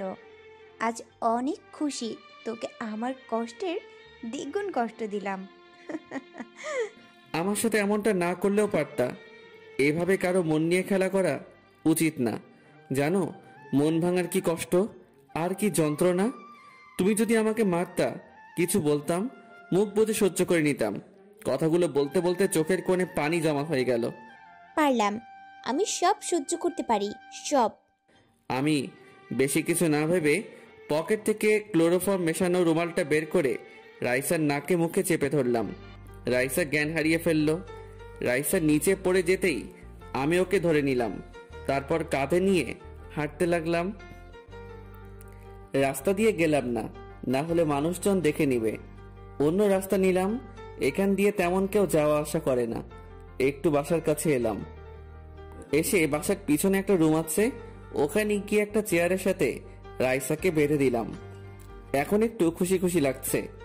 এবার নাগিনকে বিন বাজিয়ে নাচাবো। তারপর মুখটা রুমাল দিয়ে বেঁধে দিলাম। কি মজা লাগছে। এখন আর জাগালাম না। আমিও ওখান থেকে এসে ঘুমিয়ে পড়লাম। পরের দিন সকালে ঘুম থেকে নামাজ আদায় করলাম। তারপর নাগিনটাকে দেখতে গেলাম। গিয়ে দেখি রাইসা জেগে গেছে। কি সোনা, কেমন অবস্থা? রাইসা আমাকে দেখে কিছু বলতে চাইছে, কিন্তু মুখ বাঁধা আছে বলে বলতে পারছি। সোনা, এবার দেখাবো আমাকে কষ্ট দেওয়ার মজা। উড়ুড়ু। রাইসা উ উ করছে, কিন্তু কি বলছে বুঝতে পারছে না। তাই মুখ থেকে কাপড় সরিয়ে দিলাম। কি সোনা বলো? কুত্তার বাচ্চা, তুই আমাকে এখানে এনেছিস কেন? আমার বাবা জানতে পারলে না তোকে খুন করে ফেলবে। তোর বাপ আমার বাল করবে। তোকে তো আমি দেখে নিব। একবার এখান থেকে ছাড়া পেতে দে। কি আর করবি, এখন দেখ তোর সাথে আমি কি কি করি। আমার কথা শুনে রাইসা অনেক ভয় পেল। কি কি করবি? রাইসার ভয়ে ভালো করে কথা বের হচ্ছে না। আমি তেমন ছেলে না যে তোর সর্বনাশ করব, তবে আমাকে কষ্ট দেওয়ার শাস্তি দিব। দেখলাম একটা তেলাপোকা, গিয়ে সুন্দর করে ধরলাম। তারপর রাইসার কাছে এলাম। এখন তো শরীরের উপর ছেড়ে দিলে কেমন লাগবে বলতো? এই না না, এমন করিস না প্লিজ। রাইসার মুখের সামনে তেলাপোকাটা ধরলাম। যেই চিৎকার দিতে যাব তখন অন্য হাত দিয়ে ওর মুখ চেপে ধরলাম। সোনা, করটা কি? এভাবে চিৎকার কর কেন? সবাই তো জেনে যাবে। আবার ওর মুখে কাপড় বেঁধে দিলাম। যাই, অনেক খিদে পেয়েছে। কাল তোর জন্য খেতে পারিনি। জানিস তোর জন্য কতটা কেঁদেছে? মনে হয় না জীবনে কখনো এমনভাবে কেঁদেছি। জানিস খুব কষ্ট হচ্ছে তোকে এভাবে বেঁধে রেখেছি বলে, কিন্তু কি করব বল, তুই যা করলি তোকে বেঁধে রাখতে হলো। জীবনে এখন পর্যন্ত যা চেয়েছি তাই পেয়েছি, আর তোকেও অন্য কারো হতে দিব না, আমার করে ছাড়বো। রাইসা আমার দিকে তাকিয়ে আছে। আমি আর কিছু বললাম না, চলে এলাম। এসে রান্নাঘরে গেলাম, তারপর ভাত আর মাংস চাপিয়ে দিলাম। রান্না শেষে একটা প্লেটে খাবার নিলাম, তারপর রাইসার সামনে গিয়ে বসে পড়লাম, তারপর খেতে লাগলাম। রাইসা আমার দিকে তাকিয়ে আছে, জানি ওরও খিদে পেয়েছে। রাইসা কিছু বলছে না, শুধু আমার দিকে তাকিয়ে আছে। আমিও কিছু বললাম না। খাওয়া শেষ করলাম। খাওয়া শেষে পানি খেয়ে একটা ঢেকুর তুললাম। রাইসা কিছু বলছে না, শুধু আমার দিকে তাকিয়ে আছে। আর আমিও খাওয়ার জন্য বলবো না, দেখিও বলে কিনা। ফোনটা বেজে উঠল। পকেট থেকে ফোন করে দেখি রকি ফোন দিয়েছে। রিসিভ করলাম। দোস্ত, একটা সর্বনাশ হয়ে গেছে রে। কি হয়েছে? রাইসাকে গতকাল রাত থেকে পাওয়া যাচ্ছে না। এসব তুই কি বলছিস? রাইসা কোথায় যাবে? ভাইয়া মনে হয় ওকে কিডন্যাপ করেছে। না, এটা হতে পারে না। রাইসাকে কেন কেউ কিডন্যাপ করবে? আর যদি কেউ কিডন্যাপ করে তাকে তো আমি ছাড়বো না। সত্যি সত্যি না, অভিনয় করলাম। রাইসার দিকে তাকিয়ে দেখি ও আমার দিকে চোখ বড় বড় করে তাকিয়ে আছে। দোস্ত, ভেঙে পড়িস না, আমি আর তুই দুজন মিলে রাইসাকে খুঁজে বের করবো। আমি তো ওই কিডন্যাপারকে ছাড়বো না, ওকে খুন করে ফেলবো। ও আমার ভালোবাসার মানুষকে তুলে নিয়ে যায়। এত উত্তেজিত হাস না প্লিজ, পুলিশ চারদিকে খুঁজছে। আচ্ছা, আমি আসছি, তুই দাঁড়া। আয়। রাইসা আমার দিকে চোখ বড় বড় করে তাকিয়ে আছে। আমি চোখ টিপ দিলাম। কুত্তার বাচ্চা, ছাড়া পাই তোকে জেলের পিছনে সারা জীবন বন্দি করে রাখবো। কার সাথে পাঙ্গা নিয়েছিস জানিস না? ম্যাম, তাহলে চাই, তোমাকে গিয়ে খুঁজি। অনেক খিদা পেয়েছে। কুত্তাটা একা একা খেয়ে নিল, কিন্তু আমাকে একবার খেতে বলল না। আবার বলে ভালোবাসে, তাই চোখের ইশারায় ওকে খুলতে বললাম। কি শোনা, কি হয়েছে? এমন করো কেন? আবার চোখের ইশারায় খুলতে বললাম। রাইসা চোখের ইশারায় ওর মুখের কাপড় খুলতে বলল, দেখে আমি খুলে দিলাম। হ্যাঁ ম্যাম, বলেন আপনার জন্য কি সাহায্য করতে পারি? আদিক্ষেতে দেখে বাঁচি না, একবার ছাড়া পেতে দে। তোর কি যে করব নিজেও জানি না। আমার অনেক খিদে পেয়েছে, কিছু খেতে দাও। কি মধুসুরে বললা গো, একেবারে মনটা আমার জুড়িয়ে গেল। আবার বলো না শুনি। বলছি আমার অনেক খিদে পেয়েছে, কিছু খেতে দিবা প্লিজ। কেন নয়, আমি তো এতক্ষণ ধরে এটাই শুনতে চাইছিলাম। ঢং দেখে বাঁচি না, একবার এখান থেকে ছাড়া পেতে দে না। তোর অবস্থা কি করব নিজেও জানি না। আচ্ছা দাঁড়াও, আমি খাবার নিয়ে আসছি। ওর মুখে কাপড় বেঁধে চলে এলাম। এসে প্লেটে খাবার নিয়ে ওর সামনে গেলাম। মুখ থেকে কাপড় খুলে বললাম, এই নাও খাবার। হাতের বাঁধন খুলে দাও। পাগল নাকি? আমি হাতের বাঁধন খুলে দেই আর তুমি পালাও? পালাবো না। হ্যাঁ, তোমার মতো নাগিনকে বিশ্বাস নেই। কি? আমি নাগিন? তুমি নাগিন না গো, তুমি আমার কাল নাগিনী। এমন করো কেন? আমার অনেক খিদে পেয়েছে। দাঁড়াও, আমি তোমাকে খাইয়ে দিচ্ছি। রাইসা আমার দিকে ভুরু কুচকে তাকালো।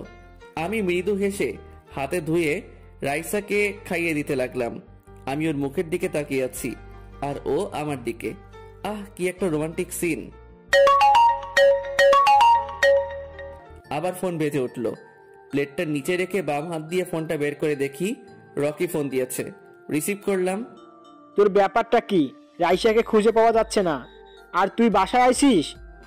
একটু দাঁড়া, আমি তাড়াতাড়ি আসছি।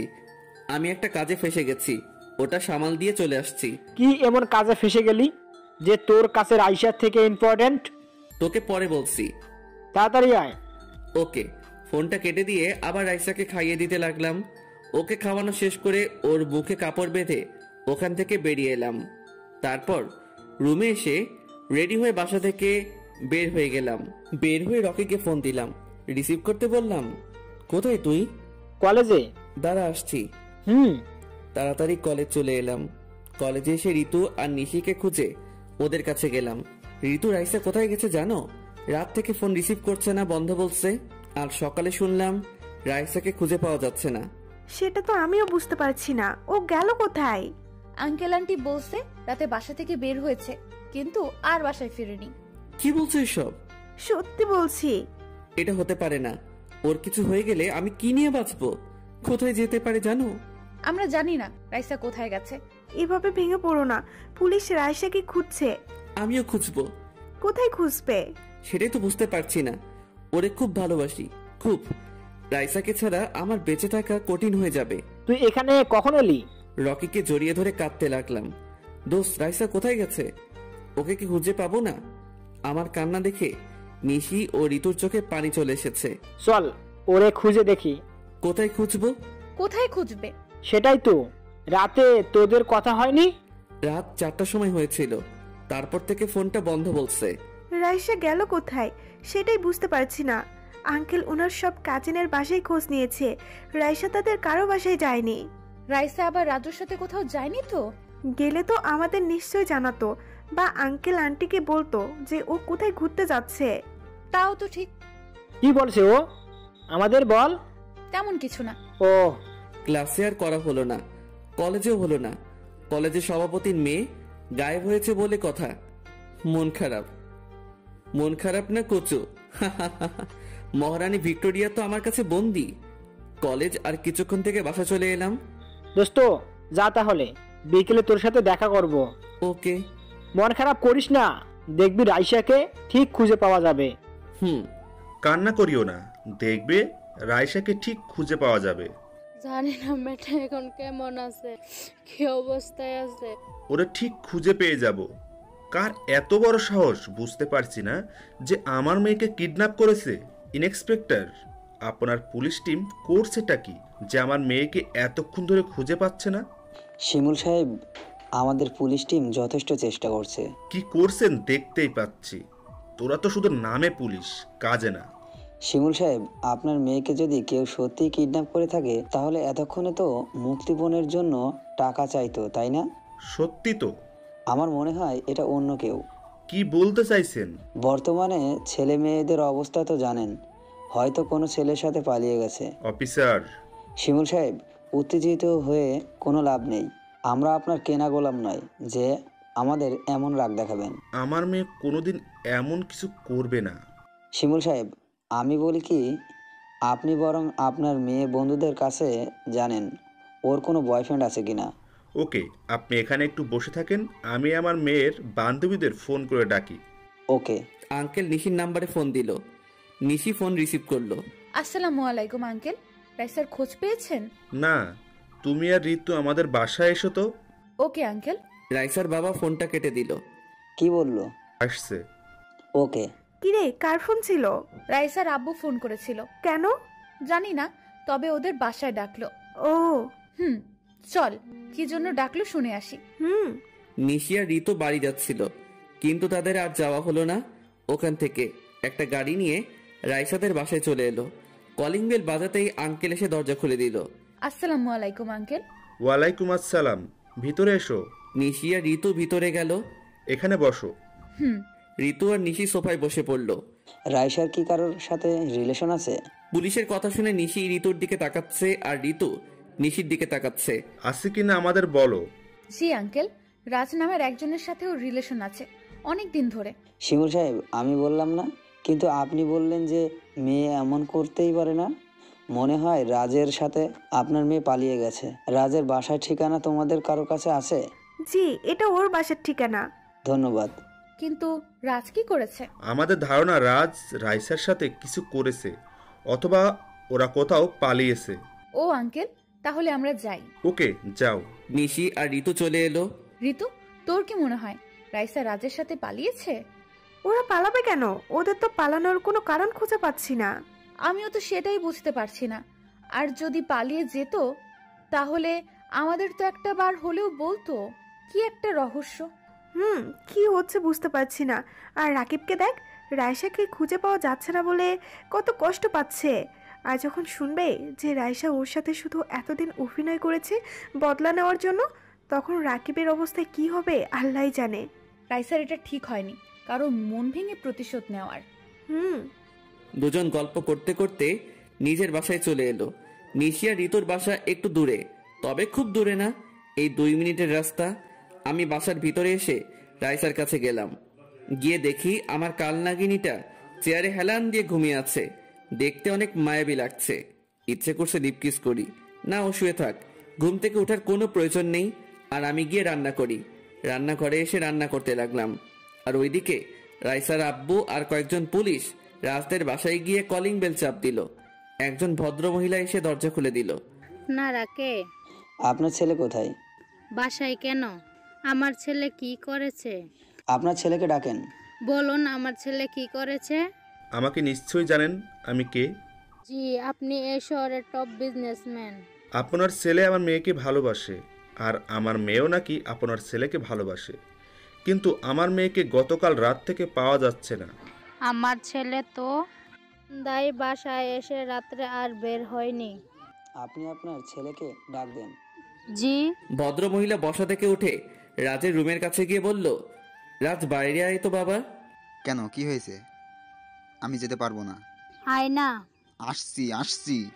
রাজ কারোর সাথে ভালোভাবে কথা বলে না, সব সময় সবার উপরে মেজাজ গরম করে কথা বলে। রাজের মায়ের অনেক কষ্ট হয় রাজ এমনভাবে কথা বলে। কিন্তু রাজের মায়ের এখন এগুলো সহ্য হয়ে গেছে। রাজের মা চলে এলো। রাজ বাইরে এসে দেখি পুলিশ। রাজ অন্য গেটের দিকে দৌড়ে যেতে লাগলো। পুলিশগুলো উঠে রাজের পিছনে দৌড়াতে লাগলো। রাজ বেশি দূরে যেতে পারলো না, পুলিশ ধরে নিল। তোরে অনেকদিন ধরে খুঁজতেছি, কিন্তু পাইতেছি না, আজ পেয়েছি। রাজ চুপ হয়ে আছে। রাজের মা ও রাইসার বাবা এলো। আমার মেয়ে কোথায়? জানি না। এর অবস্থা থানায় গিয়ে করব। আপনি মনে হয় জানেন না, আপনার ছেলে জাল টাকার ব্যবসা সহ আরও অনেক অপরাধমূলক কাজ করে। পুলিশ অফিসার রাজের মায়ের দিকে লক্ষ্য করে কথাটা বলল। রাজের মা শুধু চোখ দিয়ে পানি বের করলেন, কারণ তিনি জানেন তার ছেলে জাল টাকার ব্যবসা সহ আরো অনেক 2 নাম্বার ব্যবসা করে। জি স্যার, আমি জানি। পুলিশ রাজকে ধরে থানায় নিয়ে এলো, সাথে রাইসার বাবাও এলো। পুলিশ রাজকে লকআপে ভরে দিয়ে দিল, তারপর ওকে দড়ির সাথে বেঁধে দিল। বল, রাইসা কোথায়? জানি না। মিথ্যা বলছিস কেন? তোর ভালো চাইলে বলে দে, না হলে তোর অবস্থা কি করব তুই কল্পনাও করতে পারবি না। সত্যি জানি না রাইসা কোথায় আছে। বল। সত্যি জানি না। এভাবে মারতে থাকলো, কিন্তু রাজ বারবার একই কথা বলল, সে জানে না। রাজের অবস্থা অনেক খারাপ। এ মনে হয় সত্যি বলছে, এত মারার পরে একই কথাই বলছে। তাহলে আমার মেয়ে গেল কোথায়? জানি না, তবে আমরা খুঁজছি। আপনারা খোঁজেন। ওকে। রাইসার বাবা মন খারাপ করে বাসায় চলে এলো। স্যার, মেয়ে কোথায়? ওর খোঁজ পেয়েছ? না, ওই ছেলেটাও বলছে জানে না। আমার মেয়ে তাহলে কোথায় গেল? আমার রান্না শেষ হলো, তারপর গোসল করে নিয়ে রাইসাকে দেখতে গেলাম। গিয়ে দেখি ও জেগে গেছে। জানু, তোমার ঘুম ভেঙেছে? রাইসা আমার দিকে তাকিয়ে আছে। রাইসার চোখের কোণে পানি দেখে আমার বুকের ভিতর ছ্যাত করে উঠল। আমি কি এটা ঠিক করছি? ওকে এত কষ্ট দেওয়ার মানে হয় না। রাইসা চোখের ইশারায় ওর মুখের কাপড় খুলতে বলল। আমি ওর ইশারা বুঝে মুখের বাঁধন খুলে দিলাম। তুই কি ভেবেছিস আমি তোকে ভালোবাসবো? কখনোই না। তোর জন্য হয়তো আমার বাবা মা আমার জন্য কান্না করছে। একবার এখান থেকে পালাতে দে, তোর অবস্থা কি করব নিজেও জানি না। শালি দিল মাথাটা গরম করে। ভাবছিলাম ছেড়ে দিব, কিন্তু না, ওকে ছাড়বো না। যতক্ষণ না এই ধানি লঙ্কার ঝাঁজ কমছে ততক্ষণ ছাড়ছি না। রেগে ঠাস করে একটা দিলাম। অনেক রাগ হচ্ছে, রাগে পুরো শরীর কাঁপছে। মনে হচ্ছে আরো কয়েকটা থাপ্পড় মেরে দেই। রাইসা আমার এমন অবস্থা দেখে অনেক ভয় পেল, যা ওর চোখ মুখ দেখে বোঝা যাচ্ছে। মুখে কাপড় বেঁধে চলে এলাম। তারপর অজু করে নামাজ পড়তে গেলাম। নামাজ পড়ে বাসায় এলাম। এখন রাগ কমে গেছে। আর আমাদের প্রিয় নবী হজরত মুহাম্মদ সাল্লাল্লাহু আলাইহি ওয়াসাল্লাম বলেছেন যে তোমরা যখন অনেক রেগে যাবে তখন অজু করে নামাজে দাঁড়িয়ে যাও, অথবা বসে যাও, অথবা শুয়ে যাও, দেখবে রাগ কমে গেছে। আমার ক্ষেত্রে সেটাই হলো। অনেক রেগেছিলাম, অজু করে নামাজ পড়তে গেলাম, রাগ কমে গেল। বাসায় এসে নিয়ে রাইসার কাছে গেলাম, তারপর মুখের কাপড় খুলে দিলাম। খাবে না? আমি একাই খাবো? কোনো কথা বলছে না যে? এতক্ষণে লক্ষ্য করলাম রাইসার গাল হাতের 5টা আঙ্গুলের দাগ বসে গেছে। এমনটা দেখে অনেক খারাপ লাগলো। ওর গালে হাত দিতে গেলাম, তখন রাইসা মুখ অন্যদিকে সরিয়ে নিল। সরি, আমি থাপ্পড় মারতে চাইনি, তোমার ওই রকম কথা শুনে খুব রাগ হয়েছিল, তাই রাগের বশে থাপ্পড় দিয়ে দিয়েছি। Sorry sorry. খাবার প্লেটটা রেখে আমার রুমে এলাম। এসে ব্যথার মলমটা নিয়ে এলাম, তারপর রাইসার গালে লাগিয়ে দিলাম। রাইসা অন্যদিকে মুখ করে আছে। মলমটা রেখে দিলাম, তারপর হাত দিয়ে খাবার প্লেটটা হাতে নিয়ে বললাম, খাবে না? না। সরি। খাবো না। সরি বললাম তো। খাবি না আরেকটা দিব? ভালোভাবে বলছি, তাই তোর ভাব বাড়ছে তাই না? রাইসার মুখটা ঘুরালাম। নে হা কর। রাইসার কিছু না বলে চুপচাপ হা করে খাবার মুখের মধ্যে নিয়ে নিল। খাইয়ে দিলাম। রাইসাকে খাওয়ানো শেষ করে আবার রান্নাঘরে এলাম আমার জন্য খাবার নিয়ে যাবার জন্য। রান্নাঘরে থেকে খাবার নিয়ে গিয়ে রাইসার সামনে গিয়ে বসলাম। খাবার খেতে খেতে আর চোখে রাইসার দিকে তাকাচ্ছি। রাইসা অন্যদিকে মুখ করে তাকিয়ে আছে। খাওয়া শেষ করলাম। এইভাবে আজকের দিনটা কেটে গেল। পরের দিন। আজ 2-4 দিন হয়ে গেল। আমার মেয়েটা কেমন আছে, কোথায় আছে কিছু বলতে পারলো না। কোথায় আছে খুঁজেও পেল না। আমি কি কম চেষ্টা করছি বলো? আর পুলিশ তো খুঁজছে। কেঁদো না, কেঁদে কেঁদে তো অসুস্থ হয়ে পড়লে।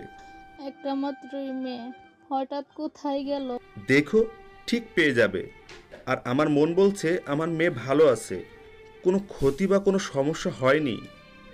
না, এর কাছ থেকে যেমন করে হোক ছুটতে জিততে হবে। কি করা যায় আইডিয়া। দেখা যাক উপায়টা কাজে লাগে কিনা। দুপুরে খাবার নিয়ে রাইসার কাছে গেলাম। রাইসার মুখ খুলে দিলাম। কিভাবে নিবে, কি মনে করবে জানি না, কিন্তু এটা সত্যি। আমি তোমাকে সত্যি সত্যি ভালোবেসে ফেলেছি। সত্যি? 3 সত্যি। কেমন করে বিশ্বাস করব? এর আগের বার আমার সাথে বিশ্বাসঘাতকতা করলা, এবার কেমন করে বিশ্বাস করব? আমাকে ভালোবাসো না? অনেক, আমার জীবনের চাইতেও বেশি। তুমি চাইলে আমার প্রাণটাও দিয়ে দিতে পারি। প্রাণ দেওয়া লাগবে না। আর বিশ্বাস হচ্ছে না তো চলো আমরা বিয়ে করে নিই। না থাক, বিশ্বাস করলাম। তোমাকে রাতে তোমার বাসার সামনে রেখে আসবে। ওকে। এবার খেয়ে নাও। আজ দুজন একসাথে এক প্লেটে খাবো। ওকে। রাইসাকে খাইয়ে দিতে লাগলাম আর আমিও খেতে লাগলাম। আজ অনেক খুশি লাগছে। বিকেলে আমি আর রকি বসে আছি। তখন রকিকে বললাম, দোস্ত তোকে একটা কথা বলি, ভুল বুঝবি না তো? বল। বল, ভুল বুঝবি না? কি এমন বলবি যে বলছিস ভুল বুঝবি না? বলছি, আগে বল যে ভুল বুঝবি না, আর আমাকেও কিছু বলবি না। ওকে, কথা দিলাম কিছু বলবো না। রাইসা আমার কাছে বন্দি আছে। কি? তুই এটা করতে পারলি? আমার যেটা ভালো লেগেছে সেটা করছি। আমি না তোর বন্ধু, অন্তত আমাকে জানাতি। সরি, আসলে আমাকে পুরো কথা বলতে না দিয়ে রকি বলল, বুঝলাম তুই আমাকে বন্ধু ভাবিস না। তুই কিন্তু আমাকে কথা দিয়েছিস যে আমাকে তুই কিছু বলবি না। ওকে, বলবো না, কিন্তু কেন এমন করলি? তাহলে শোন কেন এমন করলাম। রকিকে প্রথম থেকে সব বললাম। কি বলছিস? কিন্তু তোর এটা ঠিক হয়নি। রাইসার হঠাৎ উধাও হয়ে যাওয়ার জন্য রাইসার বাবা মা এর অবস্থা কেমন হয়ে গেছে জানিস তো? আর ভালোবাসার জোর করে হয় না, ভালোবাসা মন থেকে হয়, বুঝলি? জানি। রাইসাকে তাহলে আজকে ছেড়ে দিবি? আর মনে হয় এবার রাইসা সত্যি সত্যি ভালোবেসে এবারও না পাল্টি মারে। মনে হয় না। না হলেই ভালো। এখন রাত 10টা বাজে। চলো এখন তোমাকে তোমার বাসার সামনে রেখে আসি। রাইসার চোখ বাঁধলাম। চোখ বাঁধলে কেন? এমনি। ও। রাইসাকে বাসার পেছনের গেট দিয়ে বাইরে নিয়ে এলাম, কারণ বাসার সামনে গেটে দারোয়ান চাচা থাকে। তাই বাসা থেকে কিছু দূরে এলাম, এসে বললাম, এখানে একটু দাঁড়াও। কেন? দাঁড়াতে বলছি, দাঁড়াও। ওকে। রাইসা দাঁড়ালো, তারপর আমি ওর চোখের বাঁধন খুলে দিলাম। আজ 3 দিন পর বাইরের জগৎটাকে দেখছি। সরি এমনটা করার জন্য। It's okay. বুঝলাম যে আমাকে মেয়ে পাগলের মতো ভালোবাসো। অনেক। দুজন হাঁটতে লাগলাম, পাশাপাশি হাঁটছি। বেশ ভালো লাগছে। আকাশটা পরিষ্কার, আকাশে অনেক তারা, চাঁদ নেই, তবে ল্যাম্পপোস্টের আলো জ্বলছে। আর রাইসা পাশে, কি একটা রোমান্টিক পরিবেশ। আমার অনেক ভালো লাগছে, যা লিখে বোঝানোর ভাষা নেই। রাইসাকেও বললাম আগামীকাল কলেজে আসবে। আমাকে তো আসতেই হবে। তোকে জেলখানার মধ্যে পাঠাতে হবে না, এমন কেস দিব না সারা জীবন বের হতে পারবি না। রাইসার সাথে কথা বলতে বলতে রাইসার বাসার সামনে চলে এলাম। ওকে, তাহলে কলেজে দেখা হবে। রাইসাকে ওর বাসার সামনে রেখে চলে এলাম। রাইসা বাসার ভিতরে গিয়ে ওদের বাসার কলিং বেলে চাপ দিল। এখন আবার কে এলো? তুমি বসো, আমি গিয়ে দেখছি। ওকে। আন্টি গিয়ে দরজা খুলে দিল। খুলে দেখে রাইসা। আন্টি সাথে সাথে রাইসাকে জড়িয়ে ধরে কাঁদতে শুরু করলো। রাইসাও আন্টিকে ধরে কাঁদতে লাগলো। আন্টি রাইসার গালে কপালে চুমু দিতে লাগলো। কোথায় ছিলি রে মা? রাইসা কিছু বলছে না, কেঁদে যাচ্ছে। তবে এটা দুঃখের কান্না না, সুখের কান্না। কান্না করছো কেন? আর কে এসেছে? যাও, কে এসেছে? আঙ্কেল উঠে গিয়ে দেখে রাইসা। আঙ্কেলকে দেখে রাইসা আন্টিকে ছেড়ে দিয়ে আঙ্কেলকে জড়িয়ে ধরে কাঁদতে লাগলো। কোথায় ছিলি রে মা? তোকে আমরা কত খুঁজেছি। জানি না কোথায় ছিলাম, একজন আমাকে বন্দি করে রেখেছিল। কে বল? আমি তো ওকে খুন করে ফেলবো। বলছি। সবাই এসে সোফায় বসলো। রাইসা প্রথম থেকে সবকিছু বলতে লাগলো। আঙ্কেল আন্টি সবকিছু শুনলো। তারপর আঙ্কেল বলল, আমি তো ওকে ছাড়বো না, সারা জীবন জেলখানার মধ্যে বন্দি করার ব্যবস্থা করব। আর ছেলেটা তোর সাথে কিছু করেনি তো? না আব্বু। আর ছেলেটা তো কাল কলেজে আসবে, তাই না? তুই ফোন দিবি, আমি পুলিশকে বলে রাখবো, সাথে সাথে চলে যাবে। আন্টি শুধু চুপচাপ শুনে গেলেন। আন্টি এবার বললেন, আমার মনে হয় এটা ঠিক হবে না। তুমি কি বলো? তাহলে কান্না করছিলা কেন? আমার মেয়ে নিখোঁজ, তো কান্না করব না? না আম্মু, এটাই ঠিক হবে। ওকে সারা জীবন জেলের ঘানি টানাবো। রাইসা, কারো বিশ্বাস নিয়ে খেলা করা উচিত নয়। বিশ্বাস কাচের মতো, কাজ যেমন ভেঙে গেলে জোড়া লাগে না, তেমন বিশ্বাস কারো উপর থেকে ভেঙে গেলে বা চলে গেলে আর ফিরে আসে না। আর যদিও ফিরে আসে, আপনার এক কোণে সেটা কাটার মতো থেকে যায়। সে সবসময় ভাবতে থাকবে হয়তো সে আবার বিশ্বাসঘাতকতা করবে, আর তুই একবার তার সাথে বিশ্বাসঘাতকতা করলি। তোকে পাওয়ার জন্য ছেলেটি এমন একটা ঘটিয়ে বসলো। তাহলে বোঝা ছেলেটা তোকে কতটা ভালোবাসে। ওর বিশ্বাস ভাঙলো কি ভাঙলো না সেটা আমার দেখার বিষয় না। আমি ওকে কোনো দিন ভালোবাসিনি আর বাসবো না। ওকে তো সারা জীবন এর মতো জেলে পাঠাবো। হ্যাঁ রে মা। রাইসা দেখ, আমরা মানুষটা সময় থাকতে কাছের মানুষের মূল্য বুঝতে পারি না, আর যখন পারি তখন কাছের মানুষটা থাকে না, অনেক দেরি হয়ে যায়। তোমার জ্ঞান দেওয়া বন্ধ করো। আর রাইসা মা, তুই গিয়ে ফ্রেশ হয়ে নে, তারপর খাওয়া দাওয়া করে ঘুমিয়ে পড়। তোর উপর দিয়ে অনেক ধকল গেছে।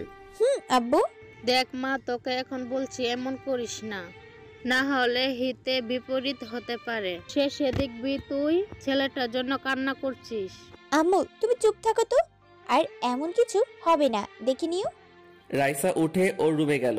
তারপর ফ্রেশ হতে গেল। ফ্রেশ হয়ে এসে খাওয়া দাওয়া করতে এলো। খাওয়া দাওয়া শেষ করে শুয়ে রইল। আমার সাথে লাগার ফল এবার হাড়ে হাড়ে টের পাবি। রাইসা এগুলো ভাবতে ভাবতে ঘুমিয়ে পড়ল। আমার আজ অনেক ভালো লাগছে। যাক বাবা, কাল নাগিনীটাকে জীবনসঙ্গী হিসেবে পাবো। এগুলো ভাবতে ভাবতে ঘুমিয়ে পড়লাম। পরের দিন সকালে, অফিসার, আমার মেয়ে আপনাকে ফোন দিলে চলে যাবেন। অফিসার, আমার মেয়ে আপনাকে ফোন দিলে চলে যাবেন। ওকে। যত রকমের কেস আছে সব ওর উপর চাপিয়ে দিবেন, বাকিটা আমি দেখব। ওকে। রাইসা প্লিজ এমনটা করিস না। তুমি কি আমার আম্মু? আমার কেমন যেন সন্দেহ হচ্ছে। তোরা বাবা মেয়ে যা ইচ্ছা কর, আমি আর কিছু বলবো না। আন্টি আর কিছু বলল না, রান্নাঘরে চলে গেল। রাইসা কলেজের উদ্দেশ্যে বের হয়ে গেল। আর আমিও মহা আনন্দে ভালো পোশাক পরে, না খ্যাতমার্কা পোশাক পরে কলেজে যাওয়ার জন্য রেডি হলাম। তারপর রকিকে ফোন দিলাম। ফোনটা রিসিভ করতেই বললাম, কিরে কোথায় তুই? প্রায় তোর বাসার কাছে। তুই? আমি রেডি হয়ে তোকে ফোন দিলাম। তুই বাসা থেকে বের হ, আমি চলে এসেছি। দাঁড়া, আমি এলাম। ওকে। ফোন কেটে দিলাম। তারপর বাসা লক করে বের হয়ে এলাম। দেখি রকি দাঁড়িয়ে আছে। কিরে কেমন আছিস? আলহামদুলিল্লাহ ভালো। তুই? আলহামদুলিল্লাহ ভালো। চল হাঁটতে হাঁটতে কথা বলি। না, দাঁড়িয়ে থাকবো? হয়েছে হয়েছে, এবার চল। তোর রানীর কি খবর? অনেক ভালো। আমাদের তো চুটিয়ে প্রেম চলছে। খুব ভালো তো। আজ রাইসা আসবে কি আসবে না আল্লাহ জানেন। সকালে কথা হয়নি? না, ভাবলাম ঘুমাচ্ছে ঘুমাক, ডিস্টার্ব দেওয়ার দরকার নেই। বেচারে 2 দিন ভালো মতো ঘুমাতে পারেনি। খুব ভালো তো। এভাবে কথা বলতে বলতে কলেজে চলে এলাম। রাইসা বা নিশি, ঋতু এখনো আসেনি, তাই আমি আর রকি একটা গাছের নিচে বসলাম। দেখলাম রাইসা আর নিশি, ঋতু এলো। ঠোঁটের কোণে অজান্তে হাসি ফুটে উঠল। রাইসা আমাদের দিকে আসছে, আস্তে আস্তে ফোনটা বের করে কাকে যেন ফোন করলো। আমাদের কাছে এলো, এসে বলল, হাই। হ্যালো, কেমন আছো? ভালো, তুমি? আলহামদুলিল্লাহ ভালো। হঠাৎ দেখলাম 2টা পুলিশের গাড়ি কলেজে ঢুকলো, আর পুলিশগুলো গাড়ি থেকে নেমে আমাদের দিকে আসছে। এভাবে পুলিশ আসাতে কলেজের সবাই অবাক, আমিও অবাক। পুলিশ কেন এলো বুঝতে পারছি না। তার মানে কি রাইসা সবকিছু বলে দিয়েছে তাই পুলিশ এসেছে? না, রাইসা এমন কেন করবে? হয়তো অন্য কারণে এসেছে। এগুলো মাথায় ঘুরপাক খাচ্ছে। হঠাৎ মনে হলো কেউ আমার শার্টের কলার ধরে টানছে। হ্যাঁ, পুলিশ আমার শার্টের কলার ধরে টানছে।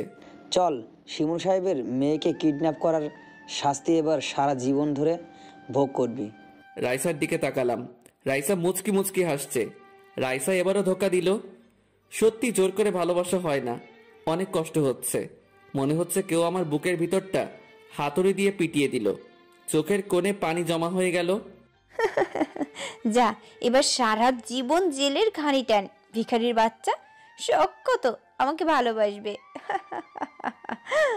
রাইসার কথা শুনে চোখ মুছে মুচকি হাসলাম, কারণ আমাকে বেশিক্ষণ জেলে ধরে রাখতে পারবে না এটা জানি। রাইসা, তোমাকে আমি বিশ্বাস করলাম আর তুমি আমার বিশ্বাস নিয়ে খেলা করলে। তোমাকে ভালোবেসেছি, তুমি আমার সাথে ছলনা করলে। আমাকে যে কষ্ট দিলে না, তার দ্বিগুণ কষ্ট তুমি পাবে, দেখে নিও।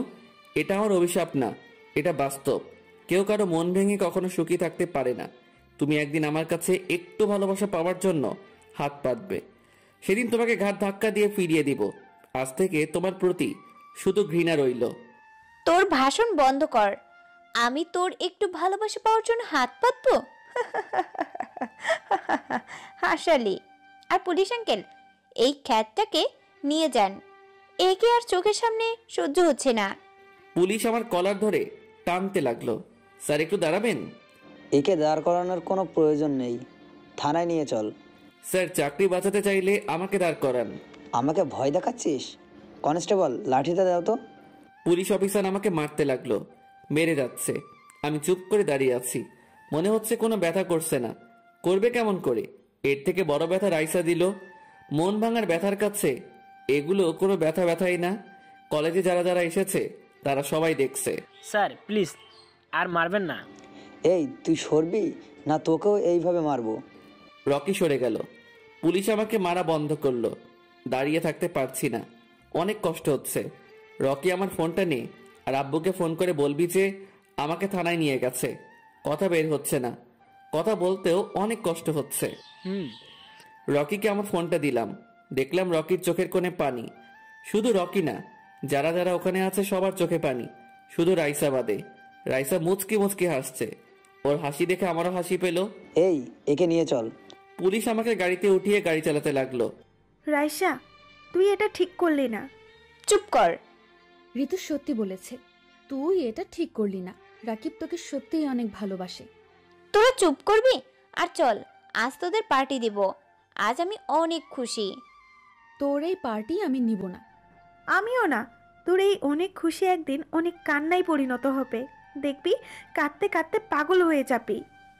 তোদের ফালতু কথা রাখ। আমি রাজুর সাথে আজ সারাদিন ঘুরবো, অনেক আনন্দ করব। রাজুর সাথে? হাসছিস কেন? তোর রাজু জেলে বন্দী। কেন? তোর রাজু 2 নাম্বার ব্যবসা করে, তাই পুলিশ ওকে ধরে নিয়ে গেছে। কি ফালতু কথা বলছিস? ফালতু না, সত্যি। তোর আব্বুকে গিয়ে জিজ্ঞেস কর। রাইসার এটা শুনে কষ্ট হওয়ার কথা, কিন্তু কষ্ট হলো না। কি রে, তোর তো এটা শুনে কান্না করার কথা, কিন্তু তুই তো কোনো রিয়েক্ট করলি না। সেটা তো আমিও বুঝতে পারছি না। বুঝতে পারবি, কয়েকদিন যাক, খুব ভালো করে বুঝতে পারবি। হাসিস কেন? আর কি বুঝতে পারবো? আমাদের বলে দিতে হবে না, সময় হলে একা একা বুঝতে পারবি। আর যখন বুঝতে পারবি তখন বলবি জীবন থেকে কি হারিয়েছিস। আচ্ছা, আমরা যাই রে। কোথায় যাবি? ভালো লাগছে না, বাসায় চলে যাব। ও, আমিও বাসায় চলে যাব। ভালো। রকি আব্বুকে ফোন দিল। আব্বু রিসিভ করতে রকি বলল, আঙ্কেল, আমি রকি বলছি। হ্যাঁ রকি, বলো। আর তোমার গলায় এমন শোনাচ্ছে কেন? আঙ্কেল, রাকিবকে পুলিশ ধরে নিয়ে গেছে, আর রাকিবের অবস্থা অনেক খারাপ, আর রাকিবকে পুলিশ অনেক মেরেছে। কেন? এখন বলার সময় না, আপনি এই থানায় চলে আসেন। আসছি। রকি ফোন কেটে দিল। পাশে ভাইয়া আছে। আব্বু, কি হয়েছে? রাকিবকে নাকি পুলিশ ধরে নিয়ে গেছে। কেন, কি হয়েছে? জানি না, তবে ওর বন্ধু রকি ফোন করে বলল। তাড়াতাড়ি চলো। আব্বু আর ভাইয়া অফিস থেকে বের হয়ে গেল। রকি বাসায় যাবে না? কার সাথে কথা বলছিলা? রাকিবের আম্মুর সাথে। ওর আব্বু কি রাকিবকে ছাড়াতে পারবো? চলো আমরা তিনজন গিয়ে একটা উকিল খুঁজে রাকিবকে ছাড়ানোর ব্যবস্থা করি। তা আমাদের প্রয়োজন হবে? রাকিবের আব্বু থানায় গেলে রাকিবকে পুলিশ ছেড়ে দিবে। কেন? সাকিব চৌধুরীকে চিনো? কেন চিনব না? টপ 5 বিজনেসম্যানদের মধ্যে একজন। রাকিব তার ছোট ছেলে। কি? তাহলে এমন ভাবে থাকতো না কেন? ওর চাকচিক্যময় পোশাক আশাক গাড়ি বাড়ি কিছুই ভালো লাগে না, তাই। ও। পুলিশ আমাকে থানায় এনে জেলে ভরে দিল। চোখ দিয়ে পানি বের হচ্ছে। অনেক কষ্ট হচ্ছে। মায়ের যন্ত্রণা আর রাইসার দেওয়া কষ্ট এক বিশাল কষ্টের পাহাড়ে পরিণত হয়েছে। আর সেই বিশাল পাহাড় আমার উপরে ভর করে আছে। যাকে নিজের চেয়ে বেশি ভালোবাসলাম, সে আমার সাথে প্রতারণা করলো, আমার বিশ্বাস নিয়ে খেলা করলো। অনেক কষ্ট হচ্ছে। মন চাচ্ছে এখন চিৎকার করে কাঁদি, তবে হয়তো কষ্ট কিছুটা হলেও কমবে। কিন্তু চিৎকার দিয়ে কাঁদতেও পারছি না, কারণ আমি যে ছেলে। এখন থেকে রাইসার জন্য ভালোবাসা না, শুধু ঘৃণা থাকলো। একটু পর থানার বাইরে কয়েকটি গাড়ি থামার আওয়াজ পেলাম। বুঝতে পারলাম আব্বু এসেছে। কনস্টেবল, কে এসেছে দেখো তো। কে এসেছে দেখতে হবে না অফিসার? স্যার, আপনি কেন আসতে পারি না? আপনার আসার কি দরকার ছিল স্যার? আপনি বললে আমিই যেতাম। এই মাত্র যাকে ধরে আনলেন সে কোথায়? কেন স্যার? রাকিব। ওর কথা বাদ দেন। ওর কত বড় সাহস শিমুল সাহেবের মেয়েকে কিডন্যাপ করে। আপনারা কি খাবেন বলেন? চুপ করেন। আমি আপনার থানার খাবার খাওয়ার জন্য আসিনি। আর রাকিব আমার ছোট ছেলে। পুলিশ আর ওই কনস্টেবলের মুখ কালো রং ধারণ করলো। আমার ছেলে কোথায়? কনস্টেবল, ওকে নিয়ে এসো। কনস্টেবল আমাকে বের করে আনলো। আমি দাঁড়িয়ে থাকতে পারছি না, কনস্টেবলকে ধরে দাঁড়িয়ে আছি। আমার এমন অবস্থা দেখে ভাইয়া আব্বু আমার কাছে এসে বলল, রাকিব তোর এমন অবস্থা কি করলো? ভালোভাবে মুখ দিয়ে কথাও বের হচ্ছে না। অনেক কষ্টে বললাম, এই পুলিশ অফিসার আমার এমন অবস্থা করেছে। ভাইয়া আর কোনো কথা না বলে ওই পুলিশের কলার ধরে বলল, কুত্তার বাচ্চা, তোকে তো আজ আমি কি করব নিজেও জানি না। ভাইয়ার এমন রিয়াকশন দেখে অনেক খুশি হলাম। এই প্রথম ভাইয়া আমার জন্য কারো শরীরে হাত তুলল। আর এমনিতে কেউ কখনো মারেনি, সাহস পাইনি। ভাইয়ার এমন রিয়াকশন দেখে অনেক খুশি হলাম। এই প্রথম ভাইয়া আমার জন্য কারো শরীরে হাত তুলল। আর এমনিতে কেউ আমাকে কখনো মারেনি, সাহস পাইনি। নিজের অজান্তেই ঠোঁটের কোণে হাসি ফুটল। ভাইয়া, তোমাকে কিছু করতে হবে না, আমি পরে এই পুলিশ অফিসার আর কনস্টেবলের ব্যবস্থা করব। ভাইয়া আমার কথা শুনে পুলিশটাকে ছেড়ে দিল। আব্বু আমাকে ধরে আছে। ভাইয়া আমার কাছে এলো। তারপর আমাকে আব্বু আর ভাইয়া ধরে নিয়ে গাড়ির কাছে এলো। তারপর গাড়িতে উঠে হাসপাতালে চলে এলাম। ডাক্তার আমার ক্ষত পরিষ্কার করে ব্যান্ডেজ করে দিল। তারপর একটা ঘুমের ইঞ্জেকশন দিয়ে চলে গেল। আমিও একটু পরে ঘুমিয়ে পড়লাম। বিকেলে ঘুম ভাঙলো। আমার পাশে আব্বু আম্মু ভাইয়া বসে আছে। আমি উঠতে গেলাম, তখন ভাইয়া বলল, উঠছিস কেন? চুপ করে শুয়ে থাক। এখন কেমন লাগছে রে বাবা? আম্মুর দিকে তাকালাম। আম্মুর চোখ লাল হয়ে আছে, তার মানে কান্না করেছে। ভালো আম্মু। তোর এমন অবস্থা শিমুল সাহেবের মেয়ে করেছে তাই না? আমি তো ওদের বিজনেস ধ্বংস করে ছাড়বো, রাস্তা নিয়ে এসে ছাড়বো। আমার ছেলের শরীরে হাত দেওয়ার সাহস কোথা থেকে পেয়েছে সেটাই দেখবো। না আব্বু, থাক, এগুলো কিছু করার দরকার নেই। তবে ওই পুলিশ আর কনস্টেবলকে উচিত শিক্ষা দিব। আগে সুস্থ হয়ে নে, তারপর যা ইচ্ছা করিস। ডাক্তার, আমি আমার ছেলেকে বাসায় নিয়ে যেতে চাই। এখানে কয়েকটি দিন থাকলে ভালো হয়, তাহলে সময় মতো দেখাশোনা করতে পারবো। একজন ডাক্তারকে আমাদের সাথে দিয়ে দিন, আর একটা নার্স। যত বিল হবে তাদের দিয়ে দিব। নাচ নেওয়ার দরকার নেই, আমি আমার ছেলের দেখাশোনা করব। ওকে, আমি একজন ডাক্তারকে পাঠিয়ে দিচ্ছি। ওকে। বিকেলে রিলিজ নিয়ে চলে এলাম। বিছানায় শুয়ে আছি। রাইসার কথা মনে পড়ল। কত ভালোবাসলাম, আর ও 2 বারই ধোকা দিল। না, ওর কথা মনে করে কি হবে, শুধু শুধু কষ্টটা বাড়বে। ওকে ভুলে যেতে হবে, কিন্তু ভুলতে কি পারবো? এগুলো ভাবছি কখন যে চোখের পানি গাল বেয়ে পড়তে শুরু করেছে বুঝতেই পারিনি। কান্না করছিস কেন? কই কিছু না। করছিস কেন? দেখলাম তুই কান্না করছিস। আরে এমনি। ওহো। আর তোমার ফোনটা কোথায়, দাও তো। রুমে। কেন? ও, আমার ফোনটা রকির কাছে আছে, তো তাই ওকে নিয়ে আসতে বললাম। ওকে, আমি নিয়ে আসছি। আম্মু চলে গেল। একটু পর আম্মু ফোন নিয়ে এসে বলল, এই নে। আম্মু ফোন দিয়ে চলে গেল। আমি আমার ফোন দিলাম, কয়েকবার রিং হওয়ার পর রিসিভ করলো। আসসালামু আলাইকুম আন্টি। ওয়ালাইকুম আসসালাম। আর আমি আন্টি না, রাকিব। কেমন আছিস? আলহামদুলিল্লাহ ভালো, তুই? আলহামদুলিল্লাহ ভালো। কি করিস? শুয়ে আছি। তুই? রুমে বসে আছি। ও, এখন আমাদের বাসায় আসতে পারবি? কেন? ফোনটা নিয়ে আসতি। এখন না, সকালে। ওকে, সমস্যা নেই। আর তোর বাসা ঠিকানা দে। মেসেজ করে দিচ্ছি। ওকে। ফোন কেটে দিলাম। পরের দিন সকালে রুমে শুয়ে আছি, তখন কেউ বলল, ভিতরে আসতে পারি? দরজার দিকে তাকিয়ে দেখি রকি আর ওর সাথে রানীও আছে। তোরা আয় আয়। রকি আর রানী ভিতরে এলো। বস। কেমন আছেন ভাইয়া? আলহামদুলিল্লাহ ভালো, তুমি? আলহামদুলিল্লাহ ভালো। আম্মুও তাদের পিছনে পিছনে খাবার নিয়ে হাজির। তোমরা খেয়ে নাও। তোরা খেয়ে নে, তারপর জমিয়ে গল্প হবে। ওকে। রকি আর রানী হালকা খেয়ে নিল। তারপর তাদের সাথে গল্প করতে লাগলাম।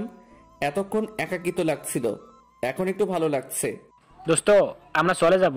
কখন? এখন। আয়, তোরে ভালো করে যেতে দিচ্ছি। কেন?